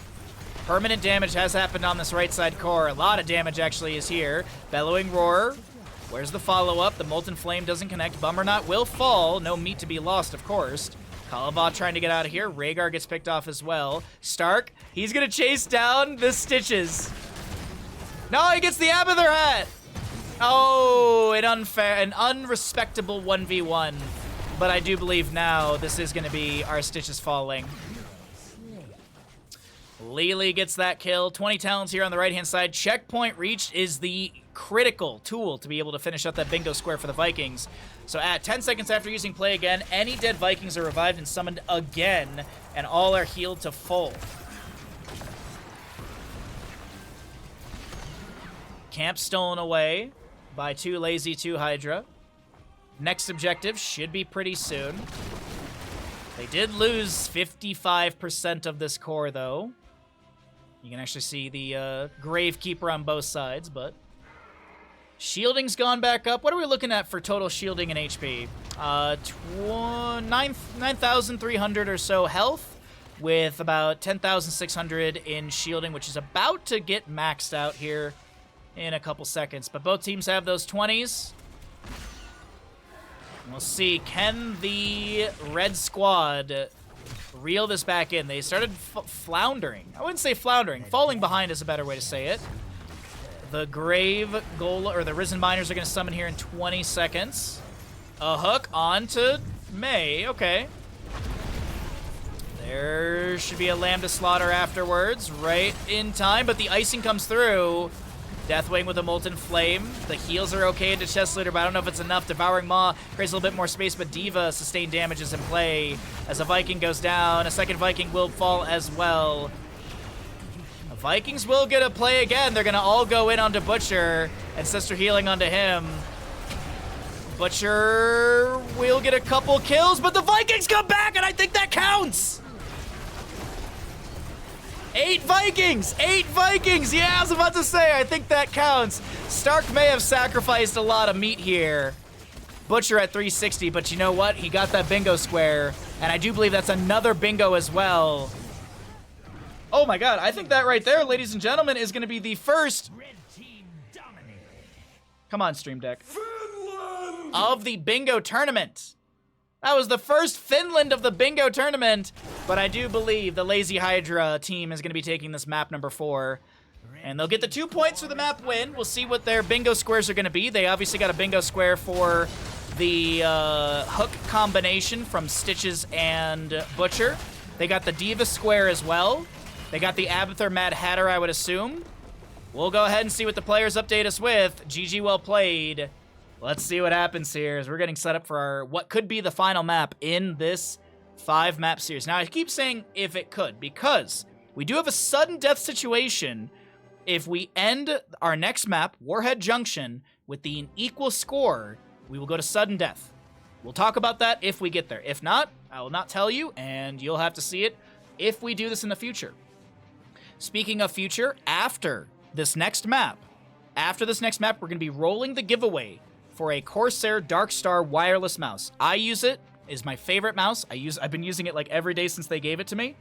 So if you'd like to win a mouse, we do ship outside the United States. So if you're like, oh, I live in Canada, I can never get a mouse. Yes, you can. So be sure to use exclamation giveaway to find out about that. But we're going to go ahead and roll out some ads. We're going to update the bingo cards, update the scores. And when we come back, we're getting into map 5, Warhead Junction. So Chess Looter has sent me his updated card. Bonk, bonk. All right, so let's see. Oh, I have a lobby. Give me a second here.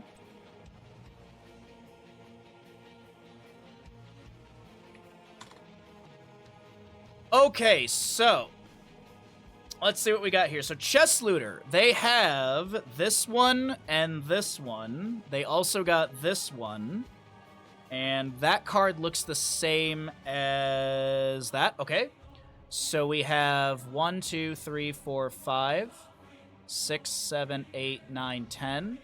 Let's do this properly. 1, 2, 3, 4, 5, 6, 7, 8, 9, 10, 11, 12, 13, 14. I'm not counting right here. I'm sorry. 2, 4, 6, 8, 10, 12, 14, 16, 17.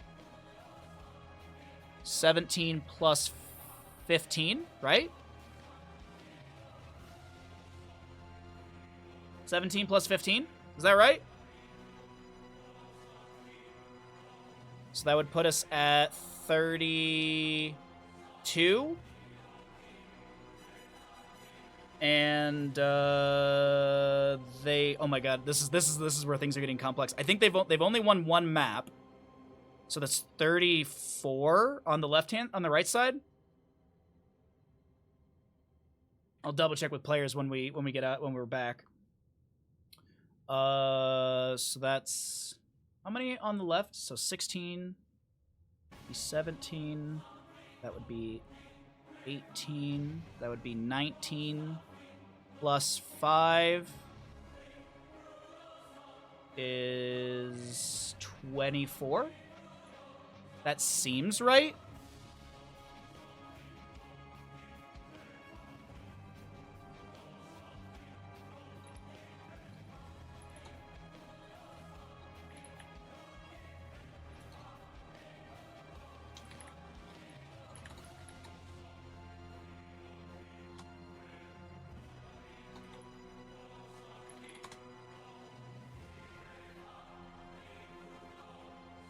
Okay, I did run the ads out. The Lazy Hydra team did win that last map.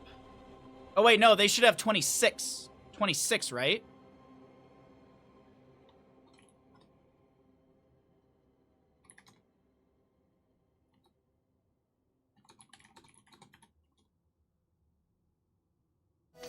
Jesus.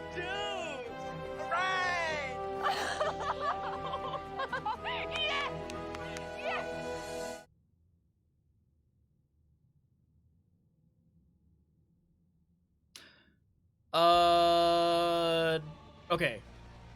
So it looks like, yes, 26 on the left. Okay. Anonymous, whomever you are, thank you for the 5 tier 1 gifted subs. I appreciate that greatly. All right, we got a score of 26 to 34.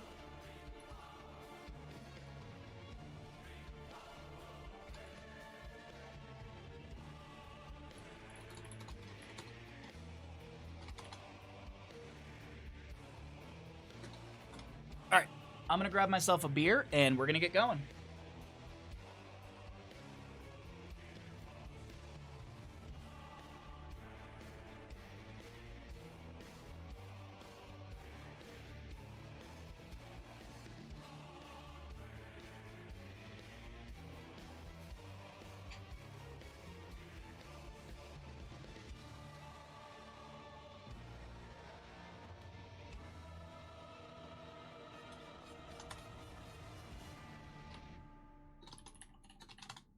Okay, everybody, ads are done.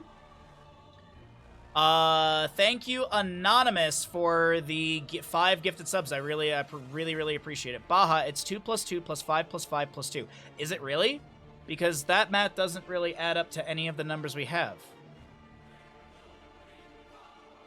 TLH might be better at winning, but too lazy, too Hydra is better at bingo. That's true. That's what matters most. Yanthor, thank you for the redemption. We can do that. We can do that. We can do that. If we miss 20 seconds of Warhead Junction draft, that's okay. Mr. Bandit, can you meet me halfway so I can be lazy? Can you meet me halfway, bud? I know you're nice and cozy up against the wall, but treats.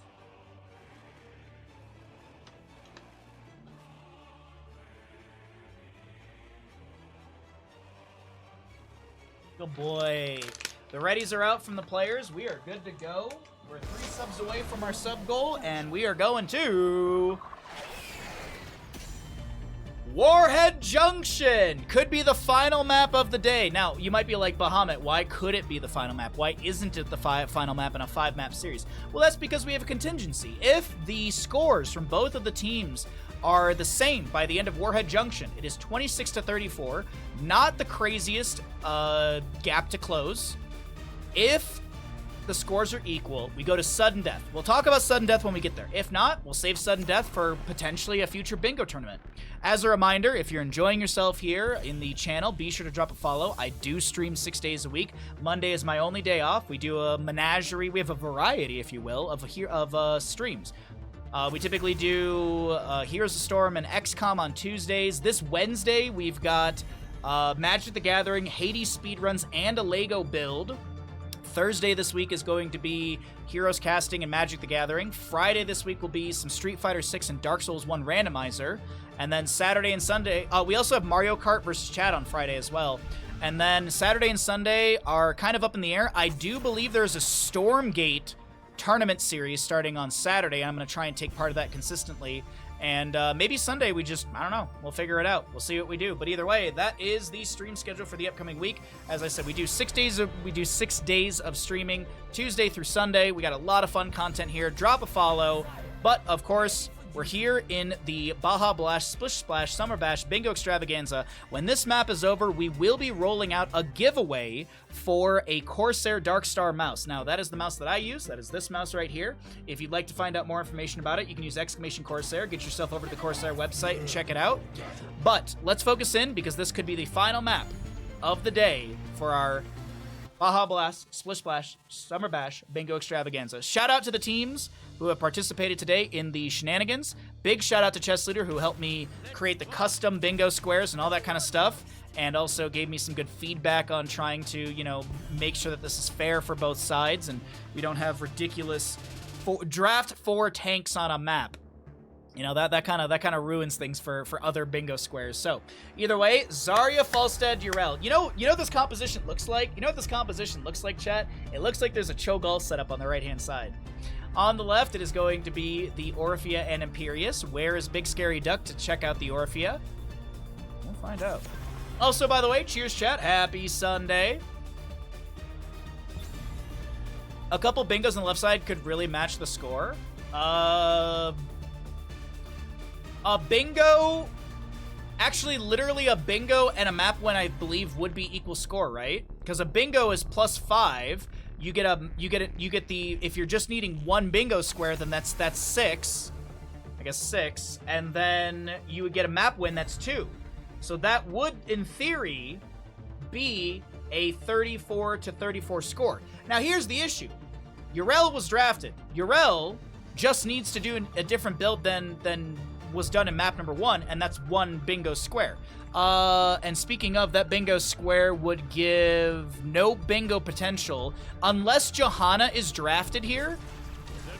Unless Too Lazy, Too Hydra draft Johanna and they get the sub done, then that would be a new bingo plus 2 points. That'd be 7 more points to Too Lazy, Too Hydra. So still so many possibilities, and that's the best part about bingo in my opinion. But there's no Johanna to be grabbed. She wasn't banned, she wasn't picked, but no Johanna to be grabbed. Deathwing on the left side. We got Karazim. There's a square for him. Imperius, there's a square for him. Hanzo, there is a 360 square for him. I don't believe there was a Hanzo played in any other maps for the side of the Lazy Hydra. I may be wrong in that, but let's go ahead and see what happens here. Could be the final map of the day. Thank you all for being here. Let's get into this. Also, if you want to potentially win the Darkstar mouse, be sure to use exclamation giveaway in chat.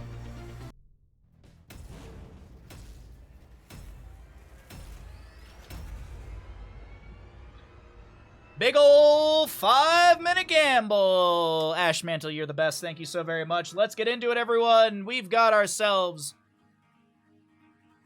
a Lazy Hydra team on the left and a 2 Lazy 2 Hydra. There's an Orpheus Square too. Yes, there is an Orpheus Square to save an ally with Crushing Jaws. So essentially, an ally's trying to run away. You do Crushing Jaws, they get away. That's the square. Right side of the map, up in our bingo series, in our 5-map bingo, we've got 2 Lazy, 2 Hydra. Kaimo trips in on the Tyrael? We have a Chest Looter Urel. Stark will be playing the Zarya. Ekeb Falstad, and Miller is your Brightwing.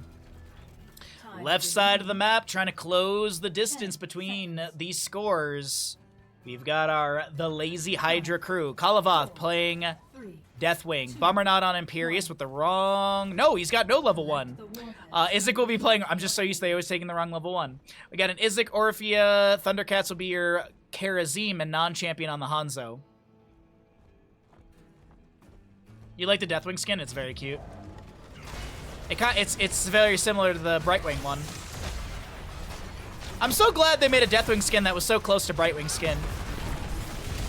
Celestial Charge in onto Miller. And that's first blood over to the members of the Lazy Hydra. As a scatter comes out, Stark does go down. A double kill early on for the Lazy Hydra.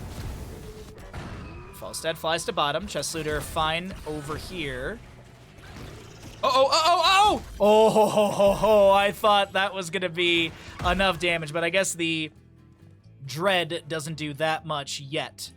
Only dealing 88 damage. For some reason, I thought that was way higher, but I guess maybe that's some scaling talents. Uh-oh. Wait, hold on. This time. Wait a minute.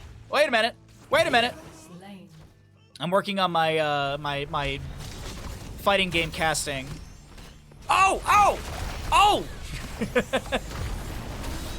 Celestial Charge. Karazim dives in with some punches to Stark, and he does go down. A 4th kill over to the side of the Lazy Hydra.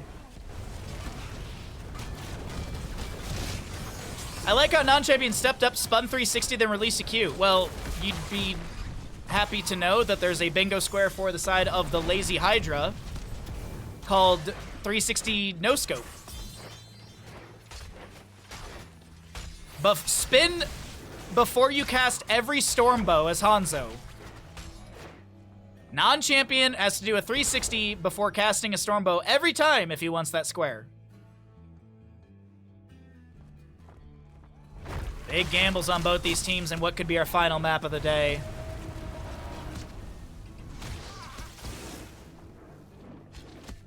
Just working on Redemption, level 1 for Hanzo. Uh-oh. Good Celestial Charge into the camp. Phase shift from Brightwing. Oh no, Tyrael and Zarya do go down. Tyrael getting some death timer reduction right there. Oof, 6-0 in kills. It's looking a little sketchy here as the top lane fort will fall in at like 2 minutes and 30 seconds in game time.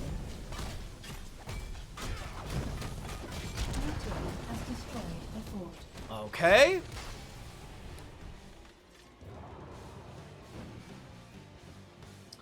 So there's one boss on Warhead Junction. There are these center teleports here. There used to be 2 bosses, right? And there used to be a boss here, and there used to be a boss up in top lane, if I remember correctly. Triple nuke phase coming up. Stark will get the channel on the top center. Delayed once by Hanzo's Sonic Arrow. Karazim, aided by Bummer Not here with the Imperius, able to assist in the zoning for the channel.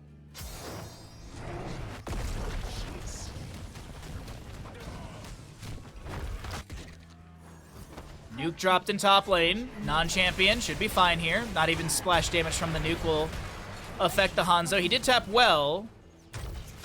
Continues to throw autos out. Yeah, I think non-champion wants to use as little Qs as possible this game. I think he wants to... There's another 360 from non-champion. Nicely done right there. Nuke is going to be dropped in mid. We've got Yrel holding bottom. Her build is different. Previously, it was the Holy Avenger, as well as the level 7 upgrade on the Avenging Wrath. I forget the name of it. Oh, no, it is Holy Avenger. It's Aegis of Light. Aegis of Light is the level 4. Hanzo Redemption's done. It's a scatter off the wall. Cataclysm in from Deathwing. 360s. Stormbow connecting onto this. Kaimo trips in. Tyrael as Brightwing goes down. And Tyrael's able to get the Eldruin's Might out. Ooh, it's looking a little hairy here in top lane. Now, I will say this. I do believe there is a bingo square for game ends before level 16 for the side of the Lazy Hydra, which would get them close to a bingo, but they wouldn't be able to actually get a bingo because they would need a Falstead Stitch's Gorge Gust. So this game actually ending fast, I do believe is actually good for the Lazy Hydra, or for 2 Lazy 2 Hydra. Yes, you're giving a bingo square to the enemy, but I don't think they get much more out of that. They get the 360 no-scope. Maybe the Way of 500 Fists. Maybe Jaws of Life.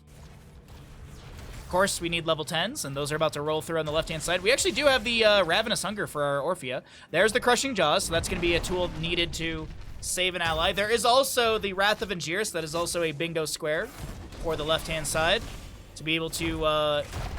I forget it. I think you have to Wrath of Angiris while someone is being CC'd by someone else. So I think you have to, like, Wrath of Angiris off of a Dragon's Arrow from Hanzo or an Orphea Crushing Jaws. I believe that is how it works. Dragon's Arrow connects onto 2. No follow-up onto anyone. Earth Shatter onto Kaimo. Celestial Charge not connecting.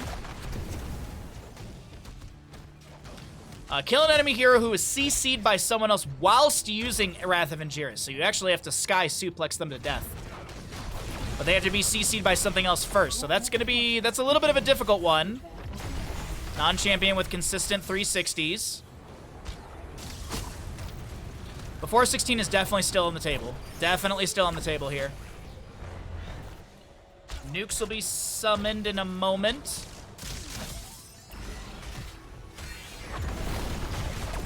Another Earth Shatter onto Tyrael. Hanzo poking. There's another 360. Nuke will be summoned here. Falstad able to hearth back, and top lane keep will not go down. Another Earth Shatter out from Deathwing. There's the expulsion zone for the Zarya. We actually have a Brightwing with Emerald Wind to push back the enemies for potential boss plays, I do believe. Speaking of bosses, looks like they're going to be floating towards boss. No, wait, hold on a second. Another Earth Shatter from Deathwing. Scatters from Hanzo going out. Non-champion. Natural agility away. Auto still raining in. Crushing Jaws go out as well. Dragon's Arrow goes right by a few enemies. Hammering out from Falstead. Full auto attack build at 1, 4, and 7. Decent damage onto the Imperius as a nuke is going to be dropped around here, but Kaimo trips in, trying to chase in. 7-sided strike from Karazim, and Orphea gets the kill. We do have Falstad gusting away the enemies, and Kaimo, I think, got some value off this trait right there to be able to respawn a little bit faster because of that gust grouping. But that looks like it's the end of that engagement right there. Oh, there's a boss for top lane. That could be the first. 2 Lazy 2 Hydra. They have a bingo square to get the 3rd boss. Obviously, though, to get there, you gotta get the other bosses. What great details Bahamut giving. By the way, this would be a diagonal bingo. This would be a diagonal bingo for 2 Lazy 2 Hydra if they get 3rd boss. Celestial Charge in from the Imperius. Chest Looter a little bit low. Has the Ardent Defender level 10. Expulsion Zone from Zarya going out. Stark is gonna go down. There's gonna be a Deathwing Cataclysm. Yrel and Brightwing, or Yrel, Falstead, Zarya, and Tyrael all go down. And boss number 1 goes over to the side of the Lazy Hydra. The issue with this, though, is this boss is going straight to an exposed keep in top lane, and you've got a lone Brightwing to defend for the next anywhere from 6 to 10 seconds. Was that 5 Radiant Dashes? I don't think so. Not sure, honestly. Not 100% sure. I was not watching for that one. Dragon's Arrow into 3. There's a Celestial Charge, crushing Jaws. Brightwing, Tyrael, and Falstad do fall. Tyrael gets more death time or cooldown reduction, but this boss is on keep, and I mean, if they can end in less than a level or so, less than 2 levels, this is going to be that 16, but I don't know if they want to end here. Orphe is hearthing out. Core defenses will drop a nuke. Bummer is focusing onto the core, so is non-champion. I feel like there's a little bit of miscommunication between these players on the side of the Lazy Hydra. There's going to be Tyrael with the Sanctification down to the ground. The core shielding is dropping. The Gust from Falstad is going to push away the enemies. The core defense is raining nukes out. Orphea did completely respawn, or hearth out. Hanzo does go down, so does the Imperius, but the core is going to fall. And we got to tally some scores here, chat. GG, well played over to the side of the Lazy Hydra. Did they get enough points to equalize and take us to sudden death, or is this still a victory for Too Lazy, Too Hydra? Let's find out.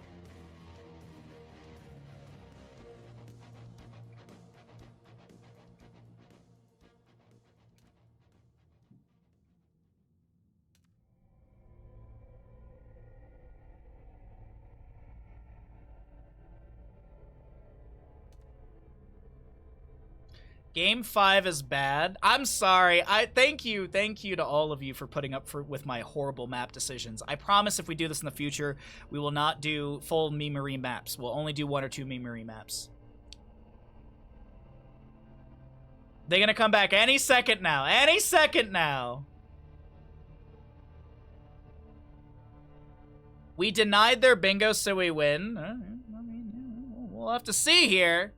We'll have to see what the updated cards look like. All right, I got the updated card from Chess. And the updated card has 1 more square, I believe. I'm literally comparing it to the last one he sent me. There's that one. And that's it. So literally, final score for Too Lazy, Too Hydra is 35. Let's see, non-champion has sent me their card, and it looks like they got 1, 2, 3, 4 more squares, plus 2 for the win, so that's 6. Plus 6 will take us to 32. Someone in chat let me know if my math is wrong. But, here we go. I'll update these cards as well, so if you want to follow along. So they got this, this, and this. And then the right side card got this. And that was it. So I do believe the victors of the Baha Blast, Splish Splash, Summer Bash, Bingo Extravaganza are going to be the crew of Too Lazy, Too Hydra.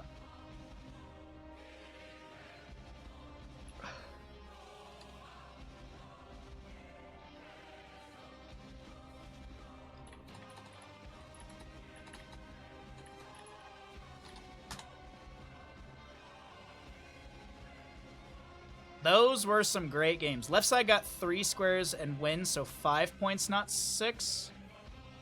Wait, they got 1, 2, 3. Oh, I miscounted. You're right. I did miscount. So it is actually 31. 31. Sorry. Thank you. 31. Sorry. I for some reason, I said 4, and I don't know why I said 4, because I'm looking at it, and I don't even see a 4th square. There's 1, 2, 3 were grabbed. Yes, okay. Yes, I'm actually reaching out to Chess and see, oh, I am sending Kaimo to your Discord. Okay. Kaimo Tripson, get in my Discord. Kaimo Tripson, get in my Discord. Jump into a channel, Kaimo, and we'll do a little interview here. Congratulations, Mr. Kaimo the Tripson. Yeah, the greatest map selection in all of Heroes of the Storm, Baha. Greatest map selection. Wow. All right, cool. So if we do the second tournament, you're cool with all these maps being played exactly in the same order? I might be asleep for that tournament. You might be out of town for that one. Got it. Okay. First things first, of course. Thank you all for participating in my shenanigans and the chaos that this was.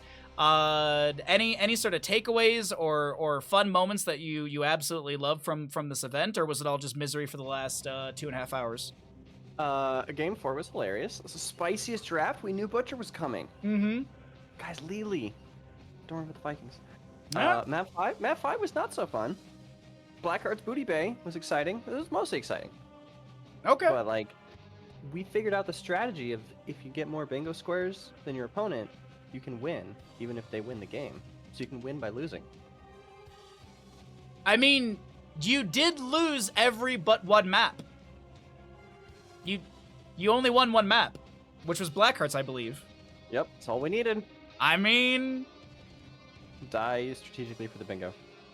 if you think about it, actually, now that I'm looking at the score, it would have been 33-33 if you didn't win Blackheart's, actually. We would have actually gone to sudden death.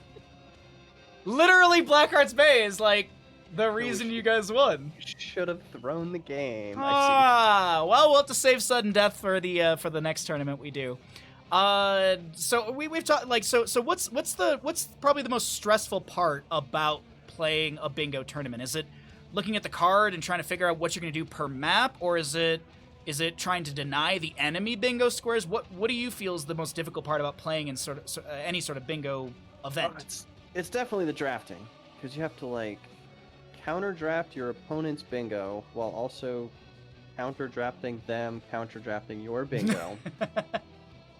To figure out the best way to get not obvious bingo squares that are unlikely to be banned, so that you can set up for a bingo that doesn't get perma-banned, like we just banned Cassia Greymane forever. Yes. That would give them 2 bingos. Mm-hmm.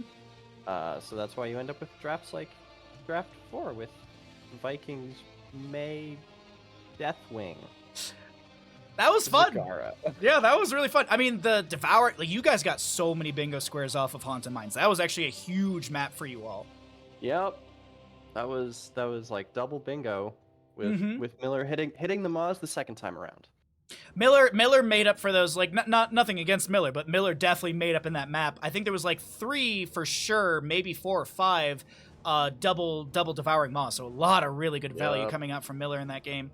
The last question I have before we get into, like, shout outs and other stuff, what was the decision to swap everyone around in that final map? I mean, you're playing Tyrael and Miller was on Brightwing, and maybe Stark wanted the Zarya or something like that. Like, why was there such a shuffle on basically everyone but Chest Looter?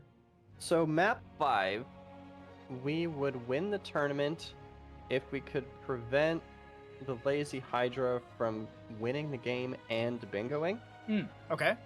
Or if we took the 3rd boss, we were guaranteed to win, because that would be another bingo. Yeah, I was looking at that, yeah. Stark needed to play Zarya because he's our Zarya player, which would then give us bottom row bingo, possibly. Yes, with the expulsion zone thingy. And then I have apparently a patented Tyrael. So today I learned. Yeah, so pick the Tyrael and hope to get boss point, but they were just way too good at killing us. Which was unfortunate. But it did kind of work out, actually. That map going so short, it did kind of work out. We denied the Wrath of Angiris kill and the Way of 500 Fist square because we didn't get high enough level to get 5 Radiant Dashes. Yeah, so they got 2 points for the win, but we took away the opportunity of a bingo. So mind games. Absolute insane mind games. Not the way we wanted it to go, but it's a way to squeak out the last few points. As the victors of the first ever Baha Blast Splish Splash Summer Bash Bingo Extravaganza, any shoutouts that you have, any comments that you'd like to make? The floor is all yours, my friend.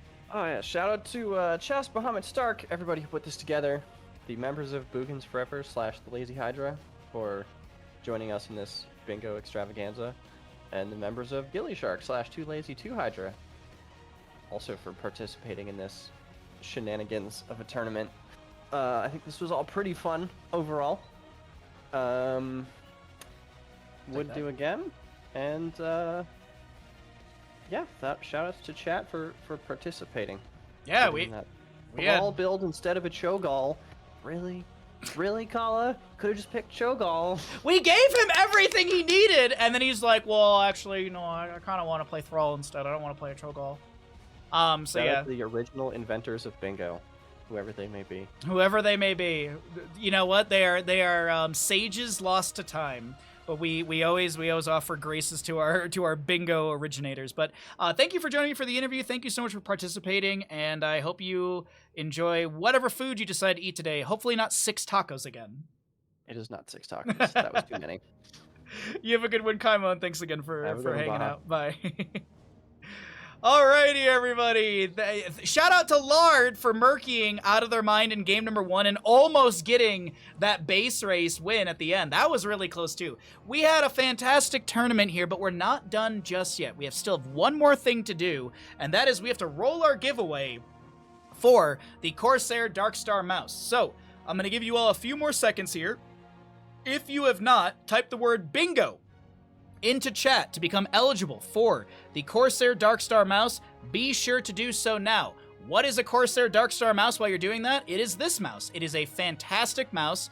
It is wireless, but honest to God, I charge this thing maybe once a week. And obviously you all know I stream 6 days a week. I'm on my PC 7 days a week, just about.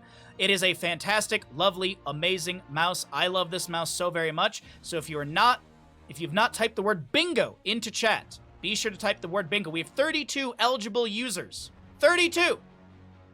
So I'll give it 1 or 2 more minutes, and then we'll roll the giveaway. I just want to say thank you, before we do all this, to the participants of today. I really appreciate them putting up with my shenanigans and the weirdness of kind of throwing everything together at the last minute. But thank you, everyone, for all of this support. Thank you for all of this, and let's go ahead and roll the giveaway. Let's roll this giveaway. The winner is Bummernot, who literally just got an entry into it. Bummernot, send me a message via Twitch or Discord to organize and converse for me to be able to get all the information for you. So congratulations, Bummernot. It is a bummer for chat, but not for Bummernot. I think that works out. Enjoy. But that, unfortunately, is the end of my stream. That is the end of streams for this week. I want to say thank you to everyone who hung out for the bingo tournament. Thank you, everyone. If you're new to the stream, if you followed because of the tournament, or you hung out today, be sure to at least drop a follow. But I appreciate everyone hanging out, being awesome, taking part in the stream, and watching some great games. He deserves after playing my looked up Thrall build. Alrighty, everyone. Let's get a host and raid going this afternoon. I'm going to send you over to my good bud. I know it's not Heroes of the Storm, but I'm going to send you over to my good bud over to St. Cola. He is currently doing some StarCraft, some Street Fighter 6. I do see I have a DM from Bum, so I like that. This is Bum or not? Okay, I have a DM from Bum. Thank you, everyone, for participating. Let's go raid over. Let's do a nice, big, thick raid. If you don't like Street Fighter 6, I understand. At least go raid over so we have a big, nice raid to represent the stream. And then you can leave whenever, all right? Get yourself some channel points. Raid on over. If you're a Tier 1 sub, copy the first message. If you're a Tier 2 or 3, copy the second message, as the Bandit Salute is a Tier 2 emote. I want to say thank you all again for a fantastic week. Thank you all for putting up with the slight issues we had today with our internet connectivity. Hopefully tomorrow will be the big solution and we'll never have issues again. Hopefully I'll have 1,000 up and 1,000 down, and that should solve every issue I have. Anyways, thank you all. I love you very much. Have a great day. We're going to raid over to St. Cola, and until then, I've been Bahamut, your segment's boy, your favorite North American caster. Bandit's already out of here because he loves you. See you all on Tuesday, and until then, all I have to tell you is...